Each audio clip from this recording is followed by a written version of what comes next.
Tonight, something old wakes up. Something buried for 170 years beneath the castle where the wolves have lived for 8,000. 3 eggs, stone hard, vein cracked, warm in a way that stone should not be warm, found in a chamber that no living Stark knew existed, fed by the same hot springs that heat the walls and keep the snow from settling on the glass gardens.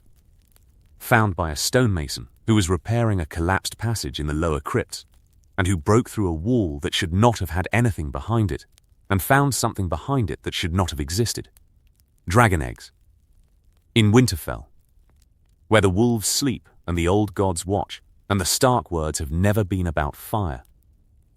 Dragon eggs in the House of Ice. And the finding is the thing that breaks everything. The friendships, the alliances, the lies, the truths. The family that has held the North for 8,000 years and that will now learn what happens when the ground beneath the family opens up and the ground contains dragons, the crypts. What the ground held. The stonemason's name was Micken's cousin, not the castle smith, the smith's cousin. A blocky Wintertown man called Harren, who had been hired to shore up a collapsed section in the lower levels of the crypt. The collapse had happened during the autumn rains, a section of wall giving way where the hot springs had been eating at the mortar for decades. The slow geological patience of water doing what armies could not, undermining the foundations of Winterfell from below. Harren had been working alone. The lower crypts were not popular with labourers. The darkness was deeper down there. The air was strange, and the old kings stared from their alcoves with stone eyes that the workers swore followed them. Harren did not believe the eyes followed. Harren was a practical man whose relationship to superstition was the relationship of a hammer to a nail. He hit it until it stopped being a problem. Harren swung his pick at the collapsed wall. The wall crumbled. Behind the wall was a space that should not have been there. Not a room, not exactly. A cavity in the rock, natural and ancient, widened by tools that were not northern tools. The chisel marks on the walls were different from Winterfell's usual construction, finer, more precise, made by hands that had been trained in a tradition that the North had never practiced. The cavity was roughly 10 feet across and shaped like the inside of an egg. The air coming from it was hot. Not warm, hot, the kind of heat that belonged in a forge or a kitchen, not in the basement of a castle that sat on the edge of the world's coldest continent. Harren held his torch into the cavity, and the torchlight showed him 3 things sitting on a natural shelf of stone. Eggs, 3 of them, each the size of a man's head, each a different color.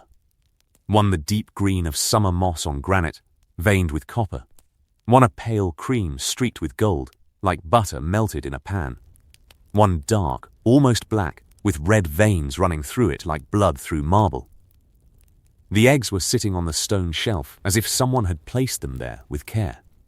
Positioned at equal distances from each other, angled toward the back wall where the hot spring ran closest and where the heat was strongest. Harren looked at the eggs. Harren was a stonemason. Harren had been looking at stones for 30 years. These were not stones. Harren put down his tools and went to find Sir Rodrik. Sir Rodrik Castle came down into the crypt, the master-at-arms, the old knight whose white whiskers had been part of Winterfell's landscape for as long as anyone could remember, whose competence was the quiet, steady kind that kept the castle functioning while the lords governed, and the ladies managed, and the children grew. Sir Rodrik looked at the eggs. Sir Rodrik did not touch the eggs. Sir Rodrik had fought in enough campaigns to know when something required a higher authority than his own. "Get Lord Stark," Sir Rodrik said. Ned Stark came down into the crypt.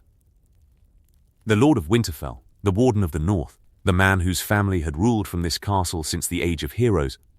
Ned came down the stairs into the lower levels with a torch in one hand and the expression of a man who had been interrupted during his mourning, accounts, and who expected the interruption to be about a cracked wall, or a flooded passage, or one of the dozen structural complaints that a castle as old as Winterfell produced on a weekly basis. Ned looked at the eggs. The expression changed. Not immediately. The change was slow, slowly, the way weather changed in the north. The recognition came first. The shape, the size, The unmistakable form that every child in Westeros had seen in illustrations and tapestries, and the painted tiles that decorated the keeps of houses that had been Targaryen loyalists. Dragon eggs. Ned had never seen one in person. He had heard descriptions. Robert had described the ones he'd had destroyed after the rebellion. The eggs that Dragonstone had yielded, the petrified relics of a dead dynasty that Robert had smashed with a warhammer, because smashing Targaryen things with a warhammer was the activity that Robert enjoyed second most in the world. These eggs were not petrified. These eggs were warm. Ned reached toward the dark egg, the black one with the red veins, and stopped. The stopping was instinct, not the instinct of a man afraid to touch hot stone, but the instinct of a man who understood, in the gut, in the bones, in the part of the mind that processed danger before the mouth could name it, that touching this thing would make it real. That the eggs were a problem, and that the problem was theoretical as long as the eggs remained untouched, and that the problem became practical the moment a hand confirmed what the eyes reported. Ned touched the egg. It was warm. Not hot. Warm. The warmth of a living body. The warmth of something that was either alive or remembering what alive had been. "How long?" Ned said. To Harren, not looking at the stonemason, looking at the egg. "My lord? How long have you known about this?" "I just found 10 minutes, my lord. I came straight to Sir Roderick." "Who else knows?" "Nobody. Just me and Sir Roderick, and now you, my lord. Keep it that way." Ned's voice had shifted. The morning account's voice was gone. This was the other voice, the Lord's voice, the voice that had commanded men at the Trident and had held Winterfell through Robert's rebellion, and that carried an authority that the morning voice did not require. "You don't speak about this. Not to your wife. Not to your crew. Not to anyone. You tell anyone about these eggs, and I will know, and the knowing will be unpleasant for you. Do you understand?" Harren understood. "Sir Roderick." "My lord, seal this section. I want the passage bricked up. Today, use our own men, castle staff, people who've been here 10 years or more. No Wintertown labor. No one who goes home at night to a wife who talks to other wives, who talk to merchants, who talk to ravens. Aye, my lord. And bring Maester Luwin. Tell him." Ned paused. The pause was the calculation. How much to say? How little to say? The calculation of a man who had spent his adult life managing information and who had learned, from Robert's rebellion, from the war, from the 17 years of governing the North, that the distance between a secret and a catastrophe was measured in the number of people who knew the secret. Tell him I need him in the lower crypts. Tell him to bring his history books. The old ones. Sir Roderick left. Harren left. Ned stayed. Ned Stark stood alone in the hot egg-shaped chamber beneath his own castle and looked at 3 dragon eggs that had been sitting under his family's feet for how long? The question was the first of many questions, and the questions were the beginning of the problem, and the problem was, what do you do when you find the one thing in the world that your closest friend hates more than anything else alive? Robert. The name arrived in Ned's mind with the weight of a millstone. Robert Baratheon. The king.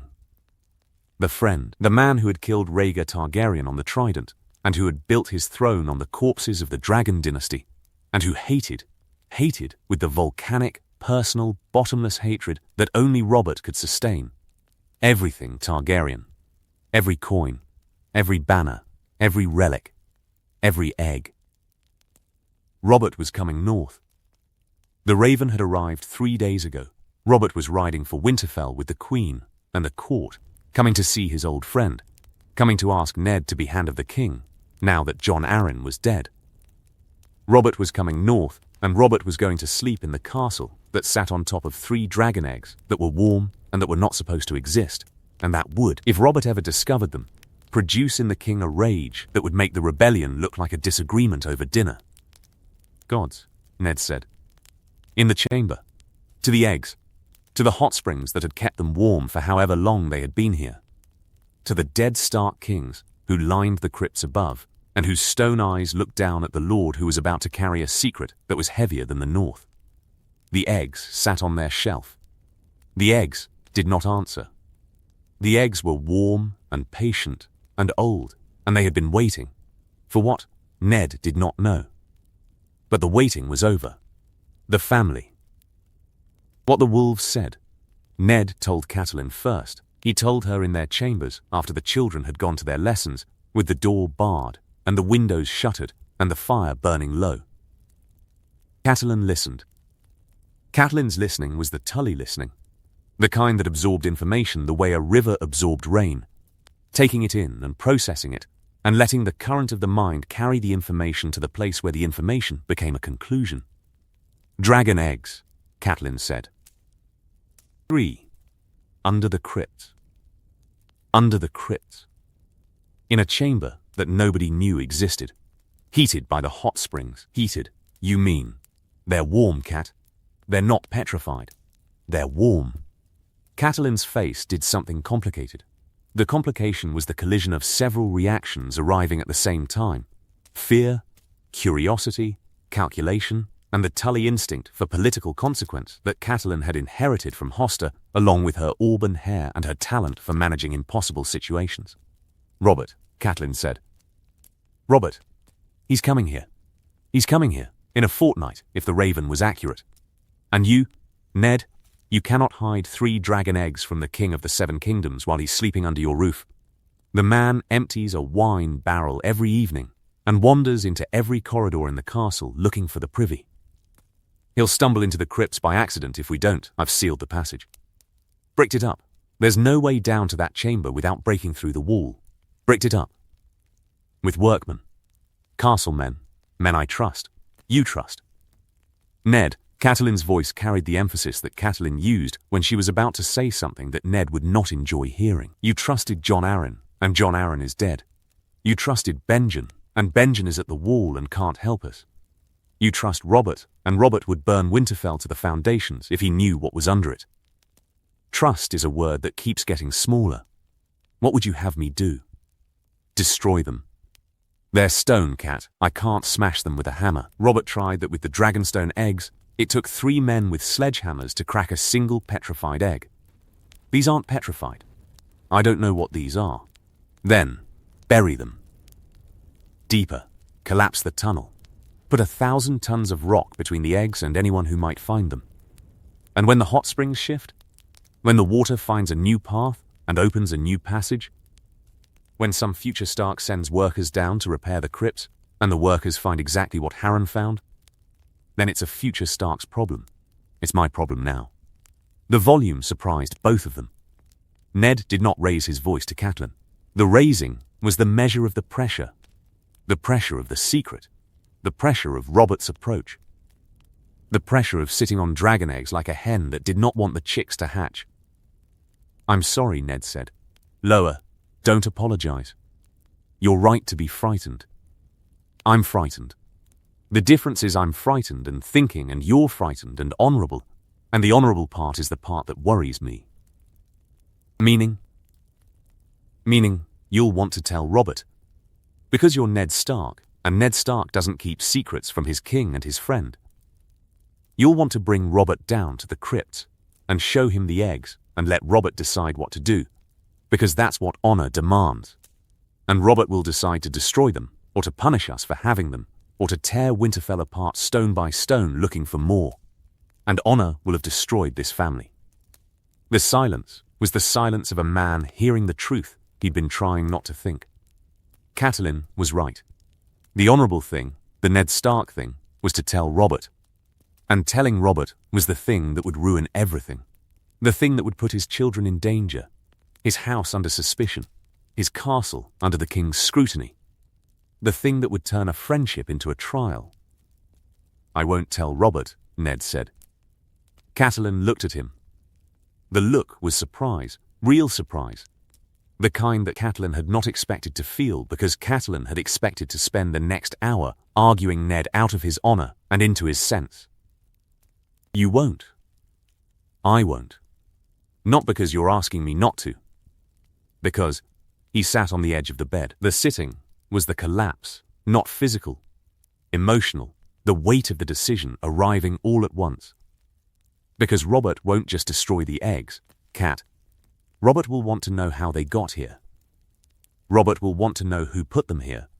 Robert will want to know if there are more. And the asking, the investigation, the suspicion, the months of Robert's men tearing through the north looking for Targaryen relics, the asking will destroy the peace. The asking will make the north look like a nest of dragon sympathizers. The asking will make M.E. look like a man who was hiding Targaryen weapons in his basement. You were hiding Targaryen weapons in your basement. I didn't know they were there. The distinction won't matter. To Robert, the finding is the hiding. To Robert, the eggs existing in Winterfell is the proof that the Starks cannot be trusted. It doesn't matter when they were placed or by whom. It matters that they're here. I know. So what do? We tell no one else. The children need to know. Robb needs to know because Robb is my heir, and the knowing is part of the inheritance. The others. Ned stopped. Ned considered. How much danger to put his children in? How much of the secret to share? How much weight a child's shoulders could carry? The others stay out of it. For now. Ned, Arya will find out. The girl finds everything. She spends half her time in the crypts already, playing at swords with Bran and exploring passages that I've told her 100 times to stay out of. If there's a secret in the lower levels, Arya will. Then we tell Arya that the lower levels are sealed for repairs, and that she's not to go near them. She'll disobey. She always disobeys. But the disobedience is manageable. The wall is bricked up. She can't get through. You don't know Arya. I know Arya can't break through a brick wall. You don't know Arya, Catelyn repeated. And the repetition was the repetition of a mother who understood her daughter better than the daughter's father did, and whose understanding was, if there is a wall between Arya Stark and something interesting, Arya Stark will find a way through the wall, or around the wall, or under the wall, because walls are what Arya Stark was born to defeat. Ned told Robb. The telling was different. Robb was 14, old enough to inherit, old enough to sit in council, old enough to understand the political weight of what Ned was about to say. Young enough that the first reaction was not fear, but excitement. Dragon eggs, Robb said. In his father's solar, the solar where Ned governed the north, where the maps hung on the walls and the account books sat on the desk, and the window overlooked the yard where Robb trained every morning with Sir Roderick, and where Robb's whole life had been preparation for the lordship that these eggs now threatened. Dragon eggs. Real ones. Real enough. Can they? Do they hatch? Can they still? The Targaryens haven't hatched an egg in 150 years. Not for lack of trying. The last attempt was Summerhall, and Summerhall burned half the royal family alive. The eggs are a problem, Robb, not an opportunity. The excitement dimmed. Not because Robb did not still feel it. The boy's eyes had the stark grey, but the light in them was the light of a 14-year-old who had just been told that there were dragons under his house, and no amount of lordly training could completely extinguish that light. The excitement dimmed because Robb could read his father's face, and his father's face was not the face of a man sharing good news. Robert, Robb said. Robert, he'll want them destroyed. He'll want worse than that. What's worse than destroyed? Investigated, Robert will want to know why. Why they're here, how long they've been here, who put them here, and the investigation will. Ned stopped. The stopping was the same stopping he'd done with Catelyn, the moment where the sentence ran ahead of what the father wanted to tell the son. The investigation will make the North look like Targaryen loyalists. It will make the Starks look like traitors. We're not traitors. We're not, but we have dragon eggs in our basement, and the king kills everything Targaryen that crosses his path, and the distinction between traitor and man who has dragon eggs is not a distinction that Robert is equipped to make. So we hide them. We hide them. From the king. From the king. Robb held the information. The holding was visible, the boy's jaw working. The jaw working because the brain was processing something that the Stark honor found uncomfortable. hiding things from the king, lying to the king, being the kind of lord that Ned had spent 14 years teaching Robb not to be. Is this, father, is this right? No, then why? Because the right thing will destroy this family. And I will not let the right thing destroy this family. The sentence landed in the room like a sword dropped on stone. Ned Stark, the most honorable man in the Seven Kingdoms, the man whose reputation for truth was so absolute that other lords used Stark honest as a measurement, Ned Stark had just told his son that he was going to lie to the king of the Seven Kingdoms. The telling was the breaking, not of Ned's honor.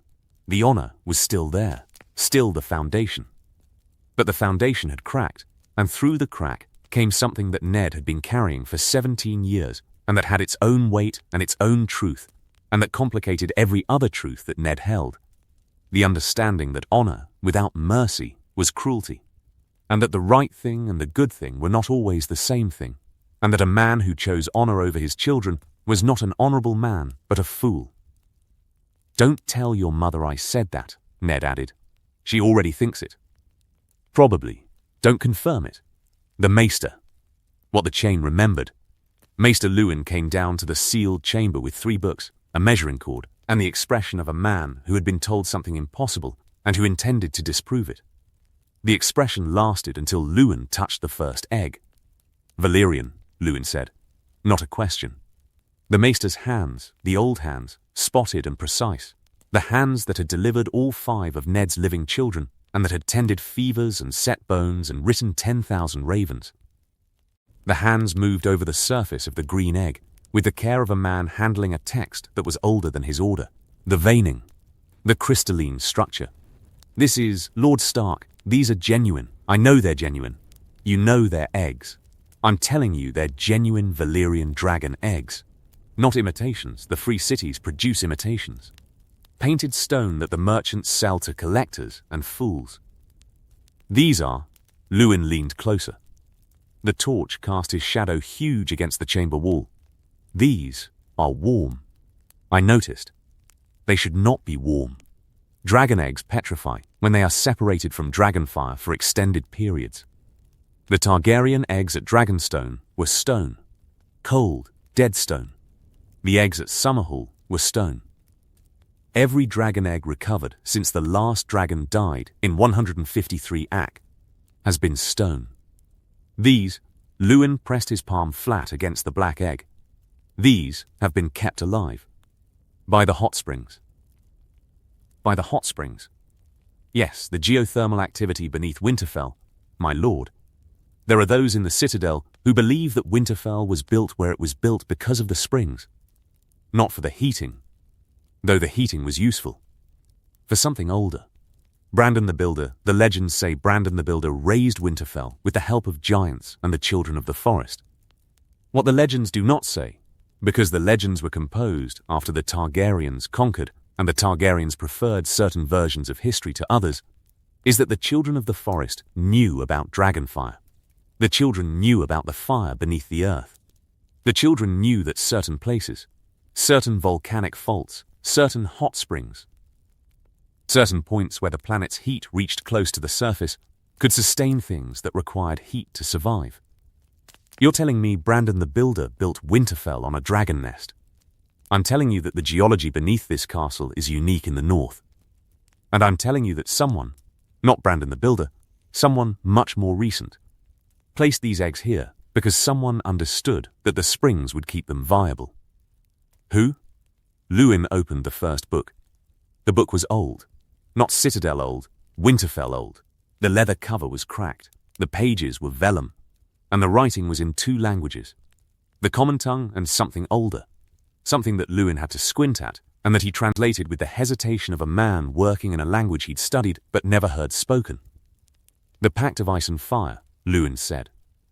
130 Ak. Jacaerys Velaryon, the son of Rhaenyra Targaryen, flew north on his dragon Vermax to treat with Cregan Stark. The pact was a political alliance. Cregan would support Rhaenyra's claim in exchange for a marriage, a Targaryen princess to a Stark heir. The pact was signed. Jacaerys flew south. The dance of the dragons consumed the Targaryens. The marriage never happened. The pact was forgotten. I know the history. You know the history that the Citadel teaches. There is another history. Fragments, really. Whispers in old texts that the maesters at Winterfell kept and that the Citadel chose not to copy. One of those fragments, Luwin opened the second book. This one was older. The vellum was stiff. The ink faded to the brown of dried blood. One of those fragments suggests that Vermax did not merely land at Winterfell. Vermax nested. Dragons nest in volcanic heat, and the hot springs beneath Winterfell were, to a dragon, a suitable nest. The fragment suggests that Vermax left eggs. 3 eggs. Left them in the heat of the springs, hidden from the Starks, hidden from the world, hidden in a chamber that the dragon's fire sealed shut. The dragon sealed the chamber. Dragon fire melts stone. The dragon could have fused the entrance shut. 170 years of geological activity, the springs shifting, the rock settling, could have buried the sealed entrance further, until your stonemason's pick broke through. Ned stood in the chamber and looked at the eggs, and the eggs looked back at him. Not literally, but it felt like being watched. The feeling of something old and patient and aware registering his presence. Can they hatch? Ned asked. The Citadel's position is that dragon eggs require dragon fire to hatch. No living dragon, no hatching. The eggs can be kept warm indefinitely. The heat preserves them, prevents petrification. But without dragon fire, they remain eggs. Forever, theoretically. Theoretically, the Citadel's theories about dragons have been wrong before. The Citadel's theories about dragons were wrong at Summerhall. The Citadel's theories about dragons were wrong when the last dragon died. The maesters were supposed to be caring for the eggs and the dragon, and neither survived the caring. There is a... Luwin hesitated. The hesitation was the maester's version of a man stepping onto thin ice. There is a tradition within the Citadel, a minority tradition. The tradition suggests that the Citadel did not merely fail to prevent the dragon's extinction. The tradition suggests that the Citadel ensured it. The maesters killed the dragons. The minority tradition suggests it. Archmaester Marwyn, a man the Citadel considers eccentric at best, dangerous at worst, Marwyn has argued for decades that the maesters conspired to end the age of dragons because magic and the order of maesters are incompatible. The maesters serve reason. Dragons serve fire. The two cannot coexist. And now 3 dragon eggs are sitting in my basement, and a maester is examining them. Luwin looked at Ned. The maester's eyes were complicated, the complication of a man whose loyalty was to his lord, and whose training was from an institution that might have conspired to destroy the very things his lord had just discovered. My loyalty is to Winterfell, Luwin said, not to the Citadel. The chain I wear was forged at the Citadel, but the chain serves the castle, not the school. I know where your loyalty is, Luwin. Then know this also. These eggs are dangerous. Not because they might hatch. The probability of hatching without dragonfire is extremely low. Dangerous because of what they represent. A single dragon egg is worth a kingdom's treasury. 3 dragon eggs, 3 viable, warm, unhardened dragon eggs, are worth more than the Iron Throne itself. If word reaches the free cities, the magisters, the merchant princes, the collectors, they will send armies for these. If word reaches King's Landing, word will not reach King's Landing. Word always reaches King's Landing, my lord. Word has been reaching King's Landing from every corner of the world since Aegon built the Red Keep. The question is not whether word reaches King's Landing. The question is how much time you have before it does. The bastard. What the blood felt. Jon Snow heard about the eggs from Arya. Not because anyone told Arya. Because Arya was Arya, the girl whose ability to be where she was not supposed to be was the family talent that no one had deliberately taught her and that everyone had failed to prevent her from developing. Arya had been climbing in the broken tower and had seen her father and Maester Luwin descending into the lower crypts with books and torches and the kind of purposeful urgency that adults used when they were doing something they didn't want children to know about. Arya followed. Not all the way. The passage was sealed, bricked up, and even Arya could not walk through brick. But Arya could listen. Arya's ears were sharp. Arya pressed her ear against the new brick and heard her father's voice, and Lewin's voice, and the words that the brick could not entirely muffle. Dragon. Eggs. Hot springs. Vermax. Arya went to find Jon. She found him in the godswood, cleaning his sword after training. Jon trained alone, not by choice, but by the loneliness of a bastard in a castle full of true-born children. The loneliness that sat beside him at meals and followed him to the yard and slept in the room that was smaller than Robb's room and that was always slightly too cold. Because the hot springs did not reach the bastard's wing as strongly as they reached the rest of the castle. Jon. What? Something's wrong. With what? With everything. Father and Lewin are in the crypts. The lower crypts.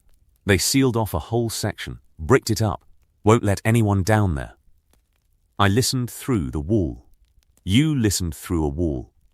I could hear some of it. Jon. They found dragon eggs. Jon looked at Arya. The look was the look of an older brother, deciding whether his younger sister was telling the truth or telling one of the stories that Arya told when Arya was bored and wanted attention. The decision took 1 second. Arya did not lie to Jon. Arya lied to Septa Mordane about needlework and lied to Catelyn about where she'd been climbing and lied to Sansa about everything, because lying to Sansa was a recreational activity. Arya did not lie to Jon. Jon was the one person in Winterfell that Arya was always honest with, because Jon was the one person in Winterfell who never made her feel wrong for being who she was. Dragon eggs, Jon said, under the crypts.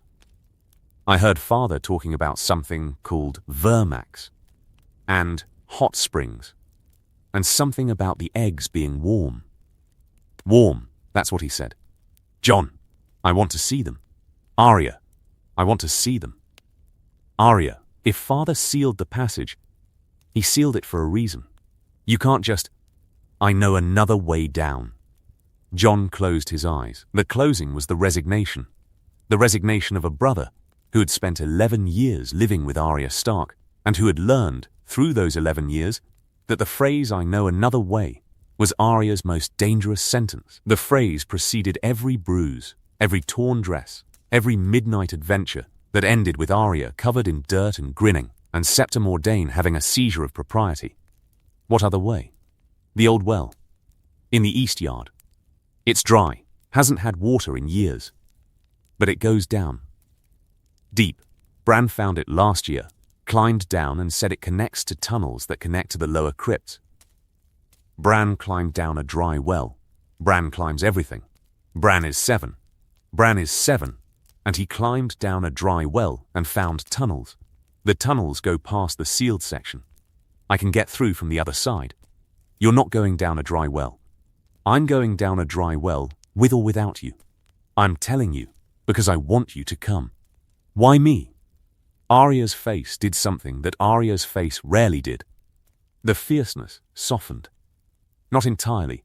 Arya's fierceness was structural, built into the bones, part of the architecture of the girl's personality. But the softening was real, and the softening said, because you're Jon. Because you're the one who understands. Because everyone else in this family will tell me no, and mean it, and you'll tell me no, and come anyway. Because I'm not going alone, Arya said. I'm brave. I'm not stupid. Jon went. They went at night. After the castle had settled into the deep quiet that Winterfell produced after the fires were banked, and the guards had made their rounds, and the only sounds were the wind on the walls and the distant, constant murmur of the hot springs running through the stone. Jon and Arya crossed the east yard in the dark, 2 shadows, one tall and one small, moving with the stealth that came from years of navigating a castle that contained too many adults who would ask where they were going. The dry well was where Arya said it was, a stone cylinder in the corner of the east yard, capped with a wooden cover that had rotted enough to move. Jon moved the cover. The well went down into darkness. How far? Jon asked. Bran said 30 feet. There are handholds. Bran is 7. Bran thinks everything is a handhold. The handholds are real. Bran described them. Stone blocks that stick out of the wall at regular intervals, like a ladder. Jon looked at Arya. Arya looked at Jon. The looking was the negotiation. The silent negotiation that siblings conduct with their eyes.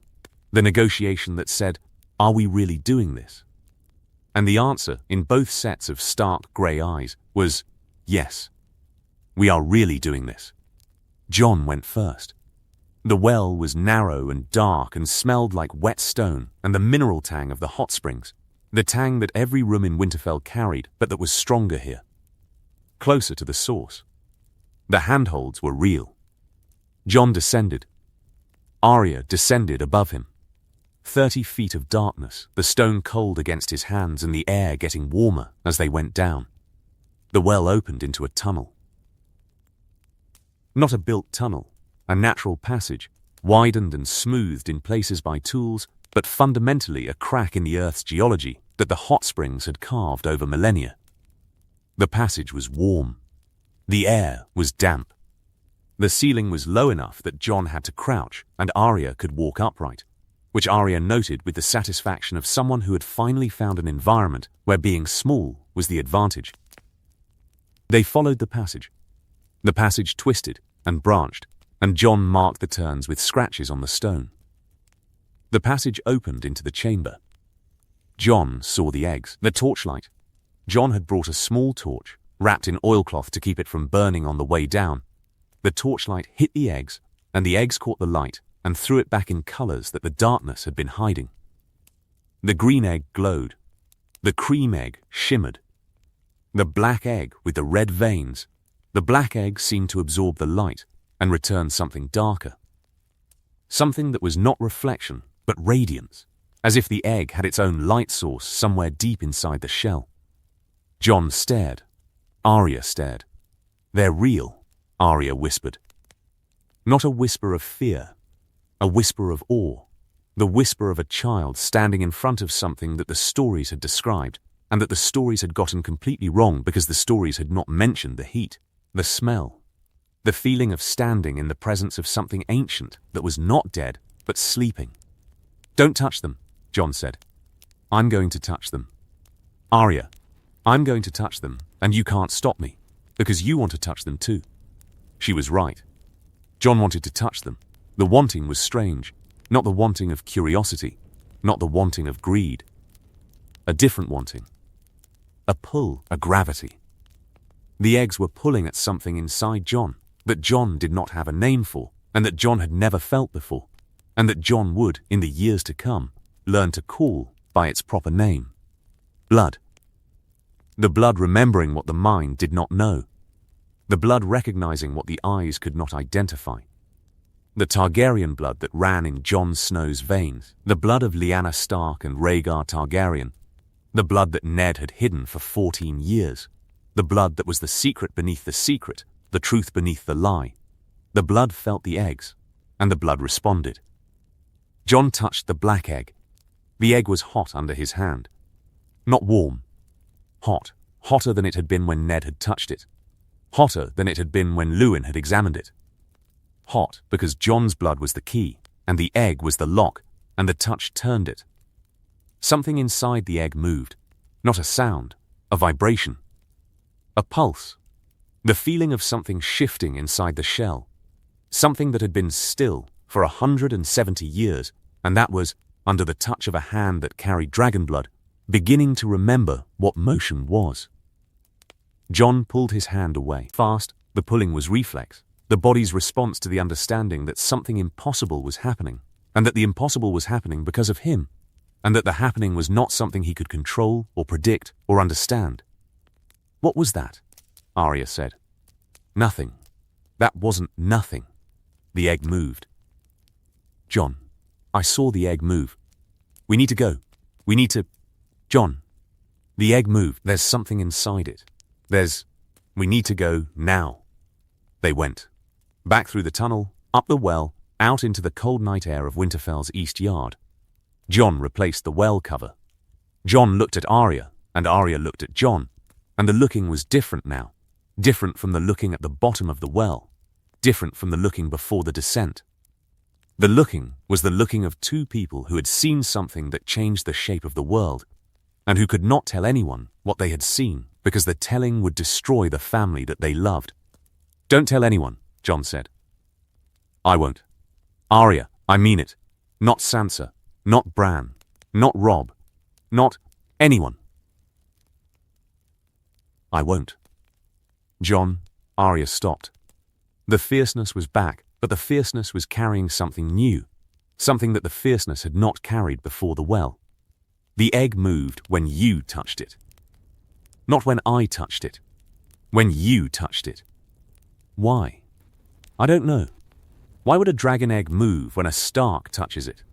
Starks aren't. We're not dragon people. We're wolf people. Winter is coming, not fire and blood. Why would? I don't know. Arya. The snapping was unlike Jon. Jon did not snap at Arya. Jon was patient with Arya. Endlessly patient. The patience of the brother who understood the sister, because the brother and the sister were both outsiders in their own family. The bastard and the wild girl, the two Starks who did not fit the Stark mold. Jon did not snap at Arya, and the snap measured the fear. The fear that the egg's response to his touch meant something. Something about his blood. Something about who he was. Something that threatened the fragile identity that Jon had built from the scraps that bastardhood provided. "I'm sorry," Jon said. "It's all right. It's not all right. Nothing about this is all right. Arya, those eggs are dangerous. Not because they're dragon eggs. Because they're secrets. And secrets in a castle are like fire in a thatched roof. They spread. They burn. They destroy the house they're in. That's very poetic for a bastard. I read. You read too much. Go to bed, Arya. Going. Jon. What? The egg was beautiful. The black one. With the red. It was. I've never seen anything that beautiful. Go to bed. Arya went. Jon stayed in the yard, the cold air on his face, the stars above the walls, the castle silent around him. Jon stood in the yard and pressed his hand. The hand that had touched the egg. The hand that was still warm against his chest and felt his heart beating, and the beating was faster than it should have been. And the speed was the speed of a blood that was recognizing something that the mind refused to name. The king. What the stag brought north. Robert Baratheon arrived at Winterfell on a grey morning with 300 men. The queen, 3 golden children. A wheelhouse the size of a small house. And the energy that Robert brought everywhere. The energy of a man whose body had outgrown his legend, but whose presence had not diminished. The physical charisma of the warrior king, buried under decades of wine and venison, but still visible in the way Robert moved through a space, and the space rearranged itself around him. Ned watched the approach from the walls. The king's banner, the crowned stag of Baratheon, black on gold, snapping in the northern wind. The columns stretching along the King's Road like a snake made of metal and horses and the political weight of the Iron Throne. Robert was coming. Robert was here. And beneath the castle where Robert was about to sleep, 3 dragon eggs sat in a chamber that glowed with the heat that Winterfell springs provided, and that the eggs drank like water. "He's fat," Arya said, beside Ned on the wall, looking down at the king. "Don't say that. You were thinking it." Ned had been thinking it. The Robert approaching Winterfell was not the Robert who had fought beside Ned at the Trident. That Robert had been lean, powerful, the kind of man whose body was designed for the Warhammer and whose Warhammer had caved in Rhaegar Targaryen's breastplate at the Ruby Ford. This Robert was a ruin, a magnificent ruin. The foundation was still there, the height, the shoulders, the hands that could crush a man's skull, but the ruin was winning. Wine and excess, and the slow, steady collapse that kingship inflicted on men who were designed for war and given a throne. "Be polite," Ned told Arya. "I'm always polite.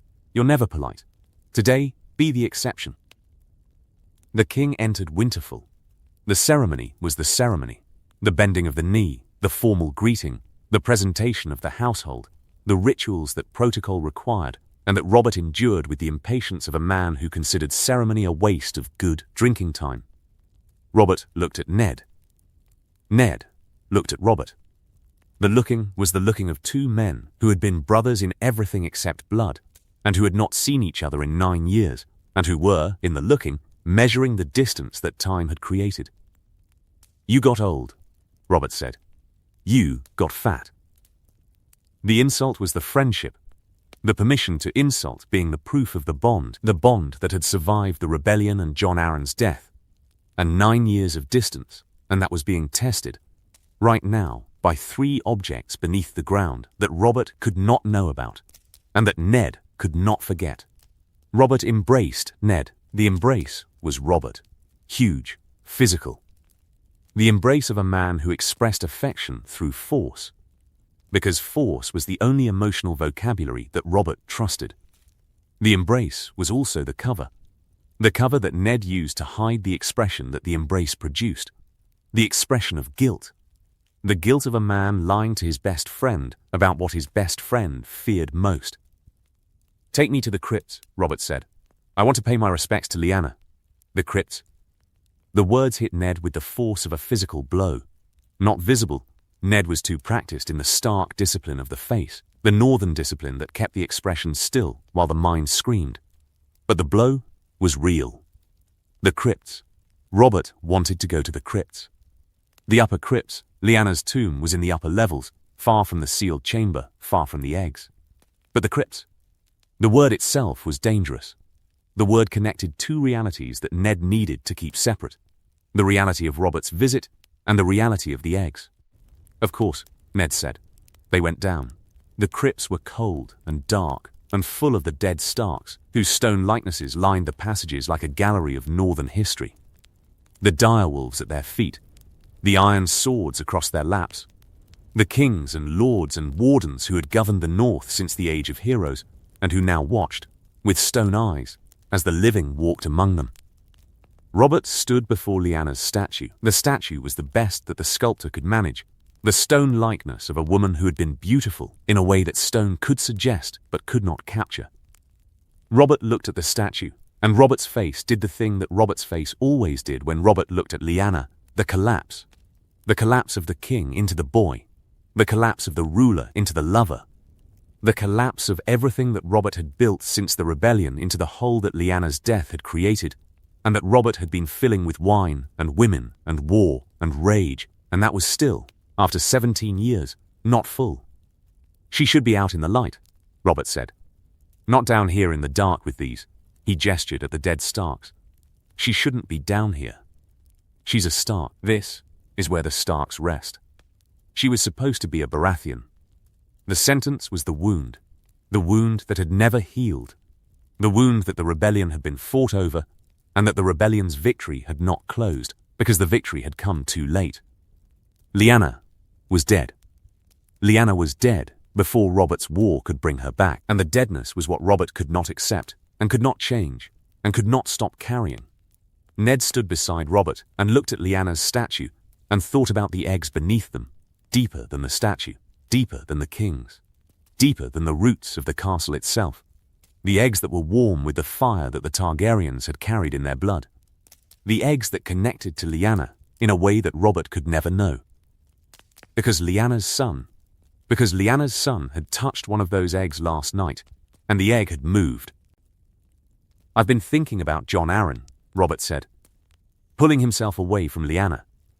The pulling was visible, the physical effort of a man dragging himself out of grief and back into the world. "He's dead, Ned. Jon's dead, and the realm needs a hand, and I need someone I trust. Someone who won't stab me in the back while I'm hunting or whoring or doing the 100 other things that kings do when they're not being kings." The offer. The hand of the king. The offer that Ned had known was coming, and that the eggs had made impossible. Leave Winterfell? Leave the eggs unguarded? Leave Jon, whose blood had made the egg move, whose blood was the secret inside the secret, the truth inside the lie? Leave Jon in Winterfell with 3 dragon eggs and no father to protect him from the consequences of his own blood? "I'm honored," Ned said. "Don't be honored. Be my hand. I need you, Ned. I need the one person in this kingdom who'll tell me the truth." The irony was enormous. Robert standing in the crypts, asking Ned for truth, while Ned was drowning in lies. The eggs, Jon, Lyanna. The lies were stacked like the levels of the crypts themselves, each one deeper than the last, each one colder, each one further from the light. Robert, don't say no. Don't give me the Winterfell needs me speech. The North has survived 8,000 years without a Stark on the throne. The North can survive a few years without a Stark in Winterfell. It's not that simple. It's exactly that simple. You come south. You fix whatever Jon Arryn couldn't fix before he died. You keep an eye on the Lannisters, because the Lannisters need watching, Ned. The Lannisters are everywhere, and I don't trust a single golden one of them. And you help me govern this damn kingdom that I won and that I don't know what to do with. Give me time to consider. Take a night. Take 2. Don't take too long. The kingdom doesn't wait for the indecisive. They climbed out of the crypts. Robert climbed slowly. The weight, the wine, the years of kingship eroding the warrior's body like water eroding stone. Ned climbed with the heaviness of a man carrying secrets that grew heavier with every step toward the surface and the light and the world where the secrets would have to be maintained. That evening was the feast. The great hall of Winterfell full of northerners and southerners, and the collision of the two cultures that happened whenever the North hosted the South. The collision of silence and noise, of ale and wine, of restraint and excess. Robert drank. Robert ate. Robert was loud and bawdy and told stories of the rebellion that grew larger with every cup, and that contained, in the growing, the sadness of a man who understood that the best years of his life were behind him, and that the stories were the only way to visit them. Ned sat at the head table and watched and smiled and performed the performance of the gracious host while his mind was in the crypt, in the chamber, with the eggs that were warmer tonight than they had been yesterday. Warmer because Jon had touched them.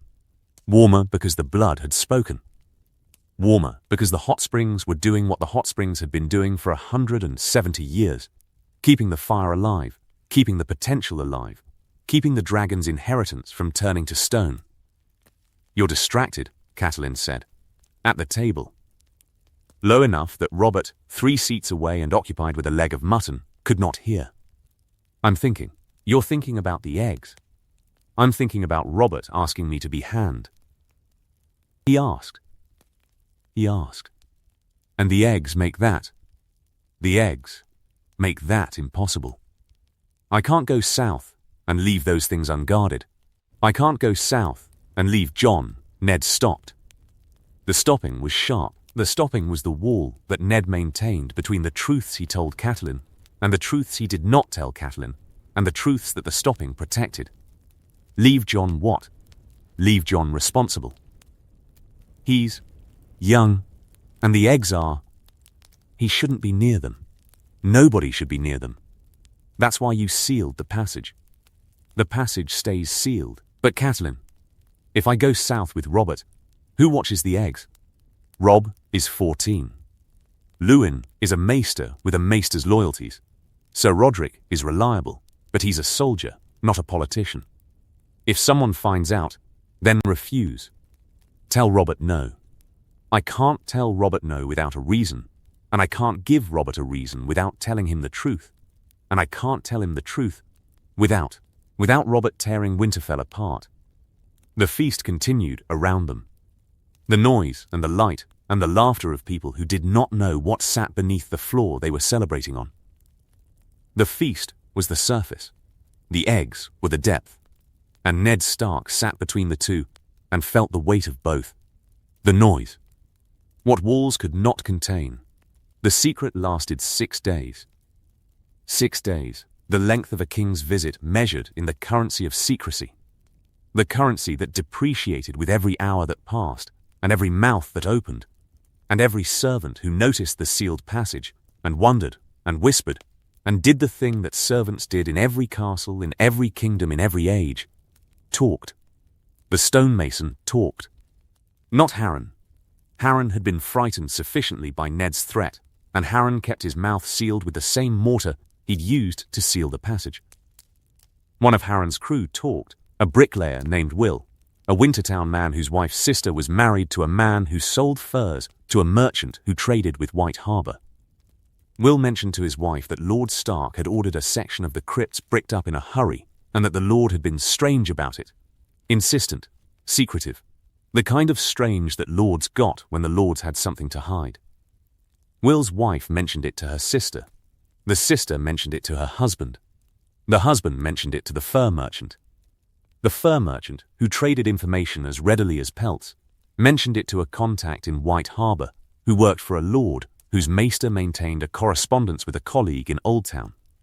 The correspondence reached the wrong ears. But before the correspondence could cross the continent, before the information could travel south through the chain of whispers and merchants and maesters, the secret broke inside Winterfell, inside the walls, inside the family. Theon Greyjoy heard about the eggs from Robb. Not deliberately, Robb did not tell Theon. Robb was better than that. But Robb was 14, and Theon was Robb's closest companion, and 14-year-old boys did not guard their faces as well as their fathers wished. Theon found Robb in the Godswood looking troubled. The trouble was visible, the stark jaw working, the eyes distant, the posture of a boy carrying a weight that the boy had not yet developed the muscles to carry. "What's eating you?" Theon asked. "Nothing." "That's the face of nothing?" "Your nothing face looks exactly like your something's wrong, and father told me not to talk about it face." "Drop it, Theon. It's the crypts. The section they sealed off. Your father's been acting strange since they bricked it up. Going down there at odd hours. Taking Lewin with him. The whole castle is talking about... The whole castle needs to stop talking. So there is something down there." I said, "Drop it." "Gold? Is it gold?" "The Starks aren't supposed to have gold. The Starks are supposed to be honorable and poor and honest, and it's not gold." "Weapons? Old weapons?" "The first men left weapons. Bronze swords, dragonglass, Theon." "Stop." Theon stopped. The stopping was not obedience. Theon did not obey Robb as a ward obeyed a lord's son. Robb's voice had crossed a line, moved from irritation to something harder. Something that sounded less like Robb and more like Ned, and the sounding like Ned was the signal that the conversation had reached territory that Robb was guarding. Theon stopped asking. Theon started watching. And Theon was good at watching. The Ironborn ward had spent years watching the Starks, watching the castle. Watching the rhythms of a household that he was part of and not part of, simultaneously. Theon watched Ned's movements. Theon watched the traffic in and out of the crypts. Theon noticed that Jon Snow, the bastard, the quiet one, the one who trained alone and sat apart, and who Theon needled, because needling the bastard was easy, and easy victories were the victories that Theon preferred. Theon noticed that Jon Snow had started spending time near the sealed passage, standing near the wall, pressing his hand against the brick. Strange, the pressing looked like a man checking for heat. Theon put the pieces together. Not the correct pieces. Theon's assembly was Ironborn assembly, the kind that jumped to conclusions as longships jumped to shore, fast, aggressive, and not always at the right beach. Theon decided that the Starks had found treasure. Gold, jewels, something valuable that the Starks were hiding from the king. The Starks were honest, famously, tediously honest, and the hiding broke the honesty, and the break was the leverage. Theon did not use the leverage. Not yet. Theon filed the leverage as Theon filed everything in the part of Theon's mind that was still Balon Greyjoy's son, still Ironborn, still the prince of a kingdom that the Starks had helped conquer. The filing was not malicious. The filing was survival. The Ironborn survived by knowing things that other people did not want them to know, and Theon was, despite 10 years as a Stark ward, still Ironborn. The secret also reached Bran. Not through eavesdropping, through climbing. Bran Stark climbed. Bran climbed everything. Walls, towers, roofs, trees. The broken tower that everyone told him not to climb and that he climbed daily, because the climbing was what made Bran feel like Bran. The climbing was the way the boy's body communicated with the world, the conversation between muscle and stone, between grip and height, between the fear of falling and the joy of not falling. Bran climbed, Because Bran could, and the could was the boy's identity. Bran climbed the wall above the sealed passage. The wall was interior, a section of the lower crypts where the old mortar had crumbled enough to provide handholds that Bran's small fingers could exploit. Bran climbed above the sealed passage and found, in the ceiling, a crack. Not a gap, a crack, wide enough for a 7-year-old's eye. Bran pressed his eye to the crack and looked down into the chamber below and saw, from above, through a sliver in the rock, 3 eggs sitting on a stone shelf in the red-orange glow of the hot springs. Bran did not tell anyone. Bran was 7, and 7-year-old boys could keep secrets, especially secrets that felt important and magical and that gave the 7-year-old the feeling of knowing something that the adults did not know he knew. Bran kept the secret. But Bran went back to the crack.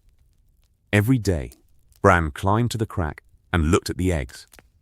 Every day, the eggs were there. Every day, they looked the same, except the black one. The black one, Bran could swear, was different. The red veins were brighter. The surface was, not cracked exactly, but the smoothness was changing. The smoothness was becoming something else.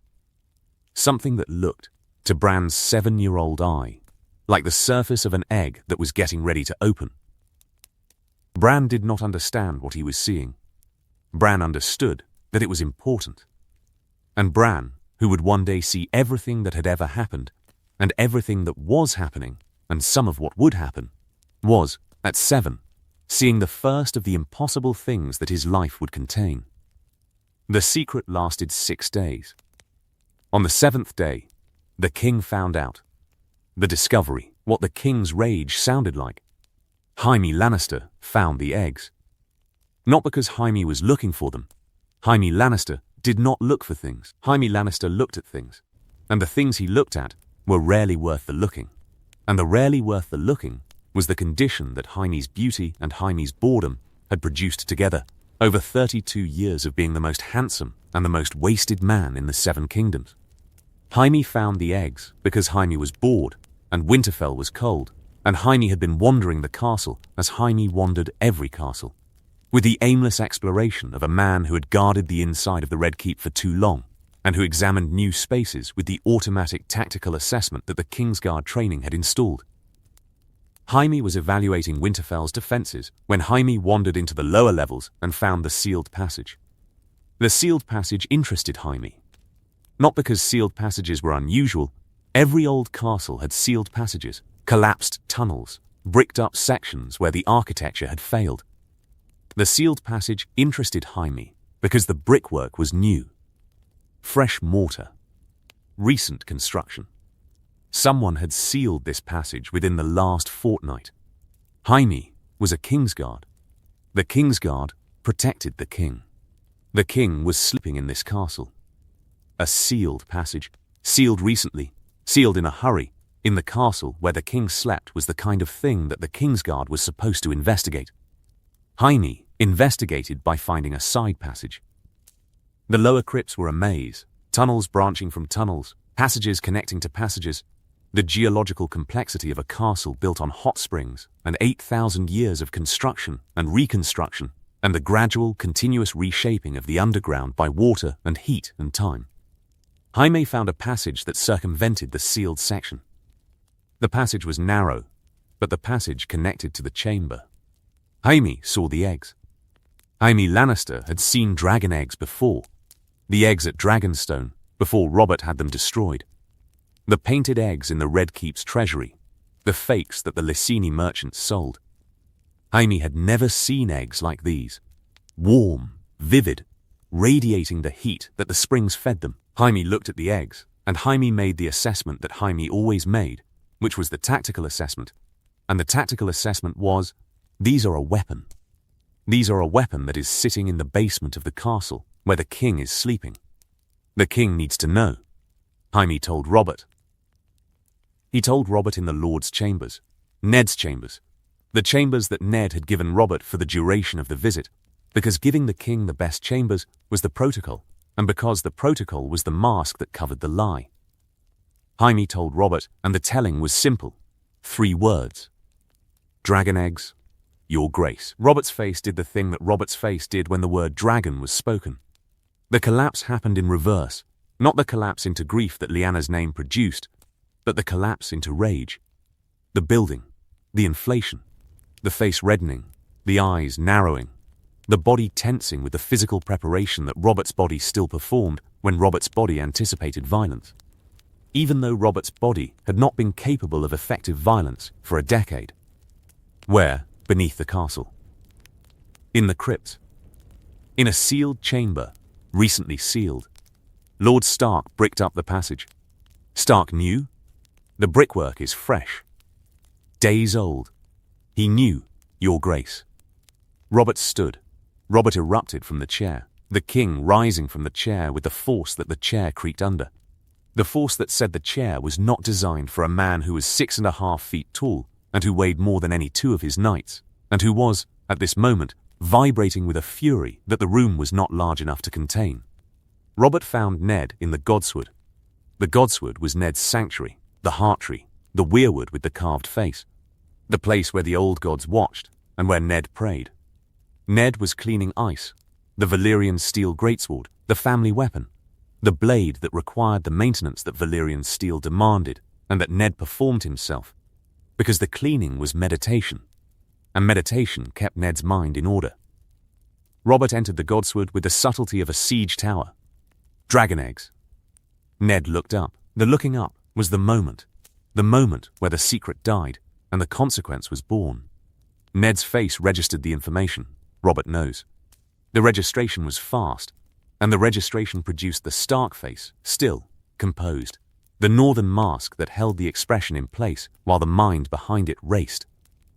Robert, dragon eggs, Ned, in your crypts, under your castle, under my feet while I've been sleeping and drinking and dragon eggs. Robert, listen. Jaime found them. Jaime, the Kingslayer, found your secret. The Kingslayer found the dragon eggs that you hid from me, Ned. You knew about them. The brickwork is new. You knew, and you hid them, and you sat with me in the crypts. In the crypts, Ned. You stood with me beside Lyanna's tomb, and you said nothing. Robert, I trusted you. I trusted you like a brother. I came here to make you hand of the king, hand of the bloody king, because you were the one person in this stinking kingdom that I thought couldn't lie to me. And you've been lying. I have been protecting. The word stopped Robert. Not completely. Robert's momentum was difficult to stop, as a charging ball was difficult to stop, the way the trident had been difficult to stop. But the word, protecting, was a rock in the river of Robert's rage. The word snagged something. The word required processing. Protecting what? My family. My children. The North. Robert, sit down. I'll stand. Then, stand and listen. For once in your life, stand and listen before you act. The command was not a command that a lord gave a king. The command was the command that Ned gave Robert, the friend's command. The command that existed in the space between friendship and fealty, where the two men had lived since they were boys at the Eyrie. The command said, I am not your subject right now. I am your friend. And your friend is asking you to shut your mouth and open your ears. Robert stood. Robert did not sit. But Robert listened. The eggs were found a fortnight ago, Ned said, by a stonemason repairing the lower crypts. I didn't put them there. No Stark put them there. They've been there for 170 years, since the Dance of the Dragons, since a Targaryen prince flew north on a dragon, and the dragon left eggs in the hot springs beneath the castle. They were sealed in a chamber that no living Stark knew existed. They are relics. Old, warm relics from a dead dynasty that left them here before your grandfather was born. Warm. The hot springs keep them warm. They're not petrified. They're not hatching. They're warm stone that has been sitting in a natural oven for 1.5 centuries. Warm dragon eggs are not dead dragon eggs. Warm dragon eggs are waiting dragon eggs. The maesters say, damn the maesters. The maesters said the dragons were extinct, and the Targaryens were finished, and the eggs at Dragonstone were harmless, and then, Summerhall, Ned, Summerhall, the Targaryens tried to hatch eggs at Summerhall, and half the bloody royal family burned alive. Eggs are not harmless. Eggs are the first sentence in a story that ends with fire and cities burning and 300 years of Targaryen tyranny. These eggs have been sitting here waiting. And now they're found. And now the wrong people will find out. And now, Robert stopped. The stopping was the moment where the rage collided with the thinking, and the thinking, for once, won. Robert's thinking was not Ned's thinking. Robert's thinking was instinct first, gut first. The thinking of a battlefield commander who processed information through the body before the mind, and whose body was currently telling him, danger. Old danger. Dragon danger. Now every Targaryen loyalist from here to Essos will come for these eggs. The Targaryens are not gone, Ned. There are 2 of them across the narrow sea. 2 Targaryen children, one of them a girl old enough to breed. 2 Targaryen heirs who would sell the 7 kingdoms for dragon eggs that might hatch. And you sat on them for a fortnight. I sat on them to protect the North from your reaction. The reaction I am currently watching. My reaction, your reaction, Robert, your reaction, is the reason I didn't tell you. Because I knew that you would do exactly what you're doing. Screaming, threatening, thinking about destruction instead of thinking about what these eggs actually mean. What they mean is that the Dragon Dynasty left weapons in the North, and the North has been sitting on them for 100 and. What they mean is that the North has something that every power in the world wants. The Targaryens want them. The free cities want them. The Citadel wants them destroyed, which tells you something about what the Citadel thinks they're capable of. And you want them destroyed because you hate the Targaryens, and the hating has become the only thing that you're good at. The sentence hit Robert the way Ned's sentences sometimes hit Robert, with the blunt northern force that Ned did not deploy often, but that, when deployed, landed with the weight of ice. Robert looked at Ned. The looking was different from the rage looking. This looking was the looking of a man who had just been told something about himself that the man recognized as true, and that the man did not enjoy recognizing. You're telling me not to destroy them. I'm telling you to think before you destroy them. I'm telling you that 3 dragon eggs in the North, 3 dragon eggs that are warm, that are viable, that might, in some future that neither of us can predict, be the difference between the 7 kingdoms surviving and the 7 kingdoms burning. 3 dragon eggs might be worth more than your hatred. My hatred kept the Targaryens off the throne. Your hatred and my army and Jon Arryn's alliances. Your hatred was one ingredient. Don't make it the whole meal. The godswood was silent. The weirwood watched with its carved eyes.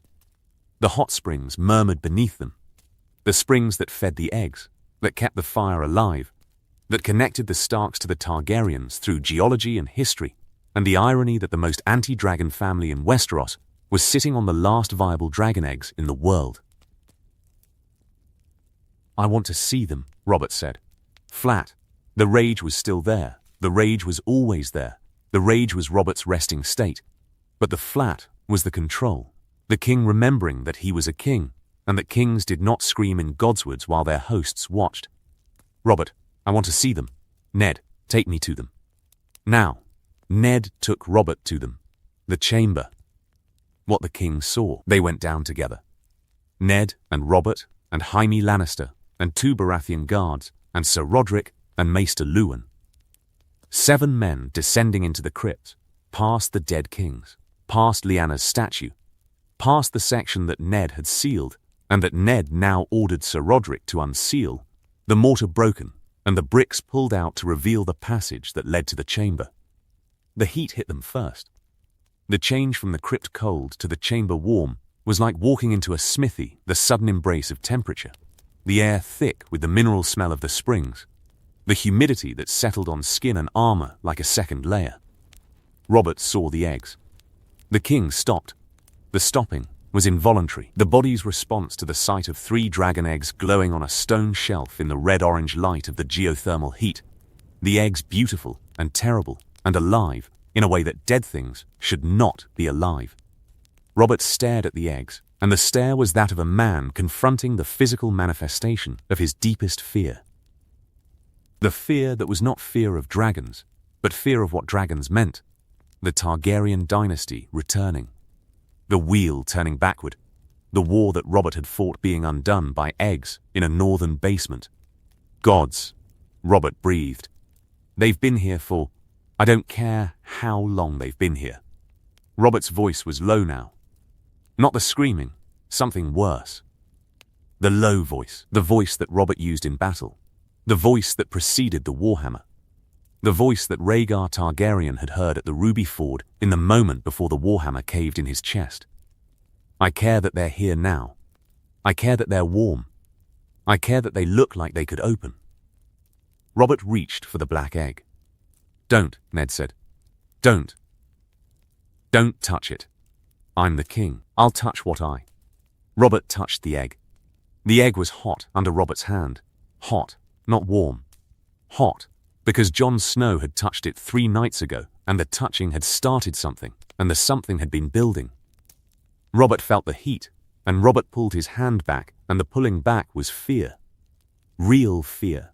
The first real fear that Robert Baratheon had displayed since the rebellion, since the night before the Trident, when Robert had confessed to Ned that he was afraid, not of dying but of losing, afraid that the losing would mean Lyanna was lost forever, and that the fear of losing Lyanna was the only fear that Robert acknowledged. It's alive, Robert said. It's warm. It's alive, Ned. Don't tell me it's warm. I've held warm things. This is not warm. This is alive. This is a dragon trying to be born. The Mesters say, damn the Mesters. The Mesters sit in their tower and read their books, and the books say the dragons are dead, and the books are wrong. Because I can feel this thing. I can feel it under the shell. There's a thing in there. Alive. Jaime Lannister stood behind Robert. The Kingslayer's face was the face of a man who had killed one king in a throne room, and who was now watching another king in a crypt, and who was calculating, with the speed that Jaime's beautiful, brilliant, wasted mind was capable of, the political implications of what he was seeing. Jaime's calculation was, the eggs are real. The eggs are dangerous. Cersei needs to know. The knowing is the advantage. Your Grace, Jaime said. What are your orders? My orders. Robert looked at Jaime. Then at Ned. Then at the eggs. The looking was the decision. The decision arriving through the body as all of Robert's decisions arrived, through the gut and the rage, and the instinct that had served Robert at the Trident, and that served Robert poorly on the throne. My orders are, these eggs leave this castle. My orders are, these eggs come south with me. My orders are, these eggs are destroyed, properly, completely. Destroyed. I don't care if it takes every smith in King's Landing and every ounce of wildfire in the pyromancer's stores. These eggs die. Robert. That's my order. Ned. Robert, you can't take them south. Every lord between here and King's Landing will know you're carrying dragon eggs, every sellsword and spy, and then I'll carry them with 300 men and the king's authority, and the fact that anyone who tries to take them from me will meet the same end as the last dragon lover who crossed my path. And when you try to destroy them, the dragonstone eggs, you needed sledgehammers and hours. These are viable, Robert. These are warm. Breaking them might what? Hatch them? Then we kill whatever comes out. I killed a Targaryen prince. I'll kill a Targaryen lizard. And if the killing goes wrong? If the breaking releases? What? We don't know what these eggs contain. We don't know how to safely. There is no safely. There is no safe dragon egg. Every dragon egg is a threat, and every threat to the kingdom is my responsibility. And my responsibility is to destroy the threats, Ned. That's the job. That's the bloody job. Ned stood in the chamber and felt the heat of the springs, and the heat of Robert's fury, and the cold of the decision that was forming. The decision that Ned did not want to make, and that the eggs were making him make. The decision between the king's command and the family's safety, between Robert's rage and the future that the eggs might represent, between the friendship that had survived the rebellion and the lie that might not survive the eggs. "You can take 2, Ned said. Robert stared. Two eggs go south with you. One stays. One stays in Winterfell. Under Stark custody, under Northern Guard. As insurance. Insurance against what? Against the future, Robert. Against the Targaryens across the sea. Against the threats we can't predict. The North has held for 8,000 years because the North prepares for what it cannot see. Winter is coming. That's not a threat. It's a strategy. The strategy says, keep something back. Always keep something back. You want to keep a dragon egg. In your basement. The most anti-Targaryen family in the North wants to keep a dragon egg. The most anti-Targaryen family in the North understands that hating a weapon is not the same as understanding a weapon. And understanding a weapon is the only way to defend against it. Robert looked at Ned. The looking was long. The looking was the friendship being tested, the weight of 18 years of brotherhood placed on one side of a scale, and 3 dragon eggs placed on the other, and the scale tipping, and the tipping being the sound of something breaking that might not be repairable. "Which one?" Robert asked.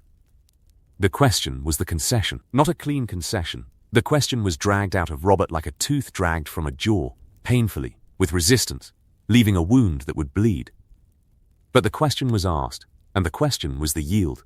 And the yield was the first sign that Robert's trust in Ned was, barely, stronger than Robert's hatred of dragons.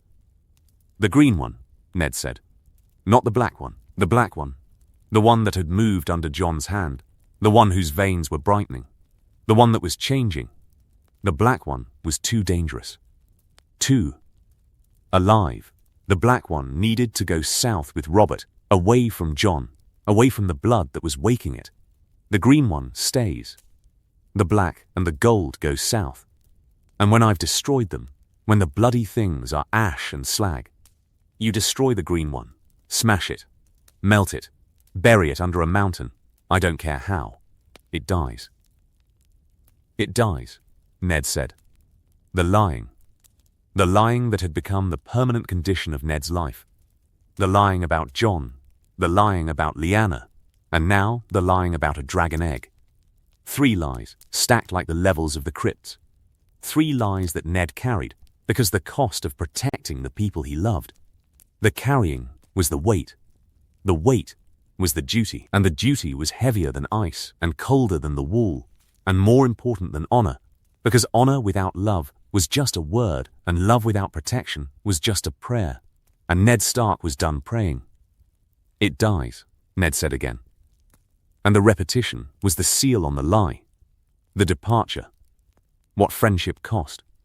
Robert left Winterfell 3 days after the discovery. 3 days of cold meals and colder silences, and the tension that filled a castle when the king and the lord were no longer speaking, and the not speaking was loud enough that every servant and soldier and child in Winterfell could hear it. The departure was formal. Robert rode out through the east gate with 300 men and 2 dragon eggs packed in a strongbox lined with wool and sealed with the royal seal, and guarded by 6 knights who did not know what they were. Guarding, and who had been told only that the box contained a gift from the North. 2. The crown. The lie was necessary. Robert understood.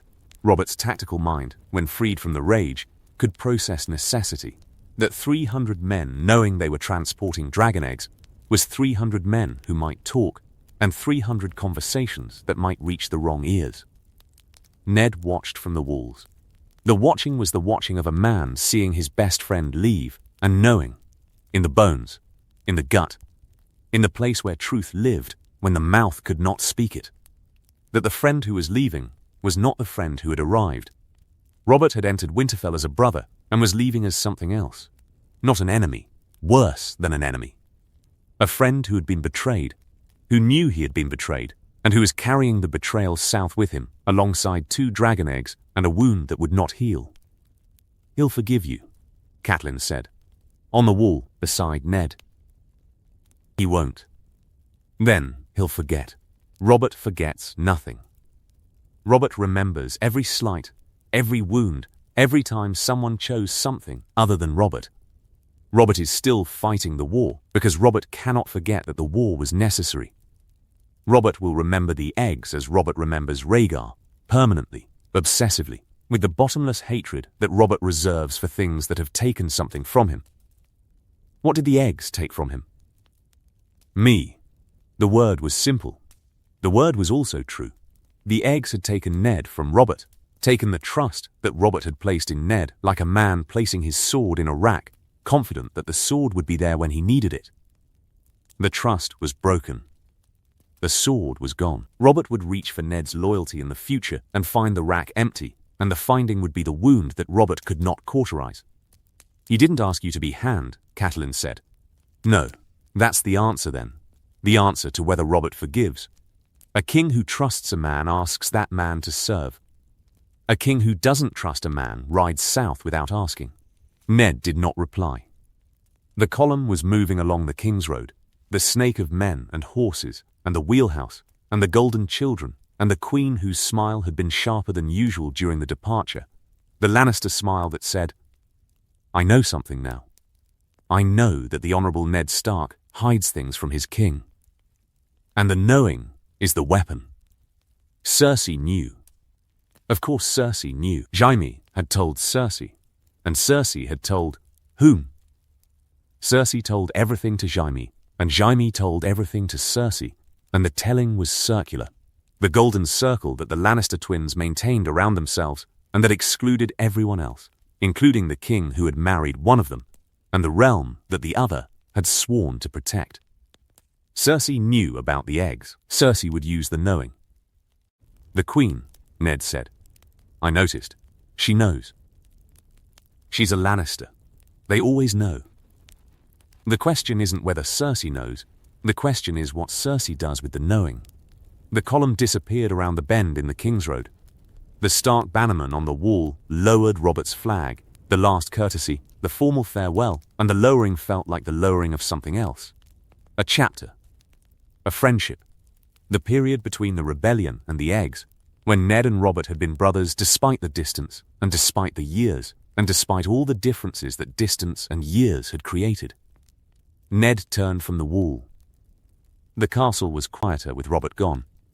Not the quiet of peace, the quiet of aftermath, the quiet that came after a storm when the damage was visible, but the full extent of the damage had not yet been assessed. The household moved through the corridors with the careful movements of people who had survived something and who were not yet certain that the surviving was complete. Robb found Ned in the solar that evening. The egg, Robb said. Not a question, a statement requiring confirmation. The green one. In the chamber. Sealed again, Sir Roderick relayed the bricks this morning. And the other two? South, with Robert. Robert will try to destroy them. Will he succeed? The question surprised Ned. Not the question itself, the sophistication of the question. Robb was asking whether dragon eggs could be destroyed, and the question came from a lord, not a boy. The asking of someone who understood that the question had implications beyond the physical, that the destruction of dragon eggs was not the same as the destruction of stone, that the eggs had survived 170 years in a chamber beneath Winterfell, and that the surviving said something about the eggs' capacity for endurance. Lewin says the petrified eggs required sledgehammers. These are not petrified. Then they're, what? Stronger? Different? Alive in a way that petrified eggs are not. The Targaryens tried to hatch eggs for a century after the last dragon died. Every attempt failed. Most attempts killed the people who tried. The eggs are not simple things, Robb. The eggs they have their own logic, their own requirements. Requirements? Blood. The Targaryens hatched dragons with blood. Blood of the dragon. The blood that the Targaryen dynasty carried and that the dynasty bred into itself through generations of. Ned stopped. Ned had reached the edge of the truth that Ned could not speak to Robb, because the truth was Jon, and Jon was the secret inside the secret, and the secret was the black egg moved because Jon touched it, and Jon was not a bastard, but a Targaryen, and the blood that the eggs required was running through the veins of a boy who slept 3 floors above them. Through generations of marriage within the family, Ned finished, flattening the sentence into information, removing the edge. The Targaryens married brother to sister to keep the blood pure. The blood was the fire. The fire was what the eggs wanted. And the fire is gone. The Targaryens are dead.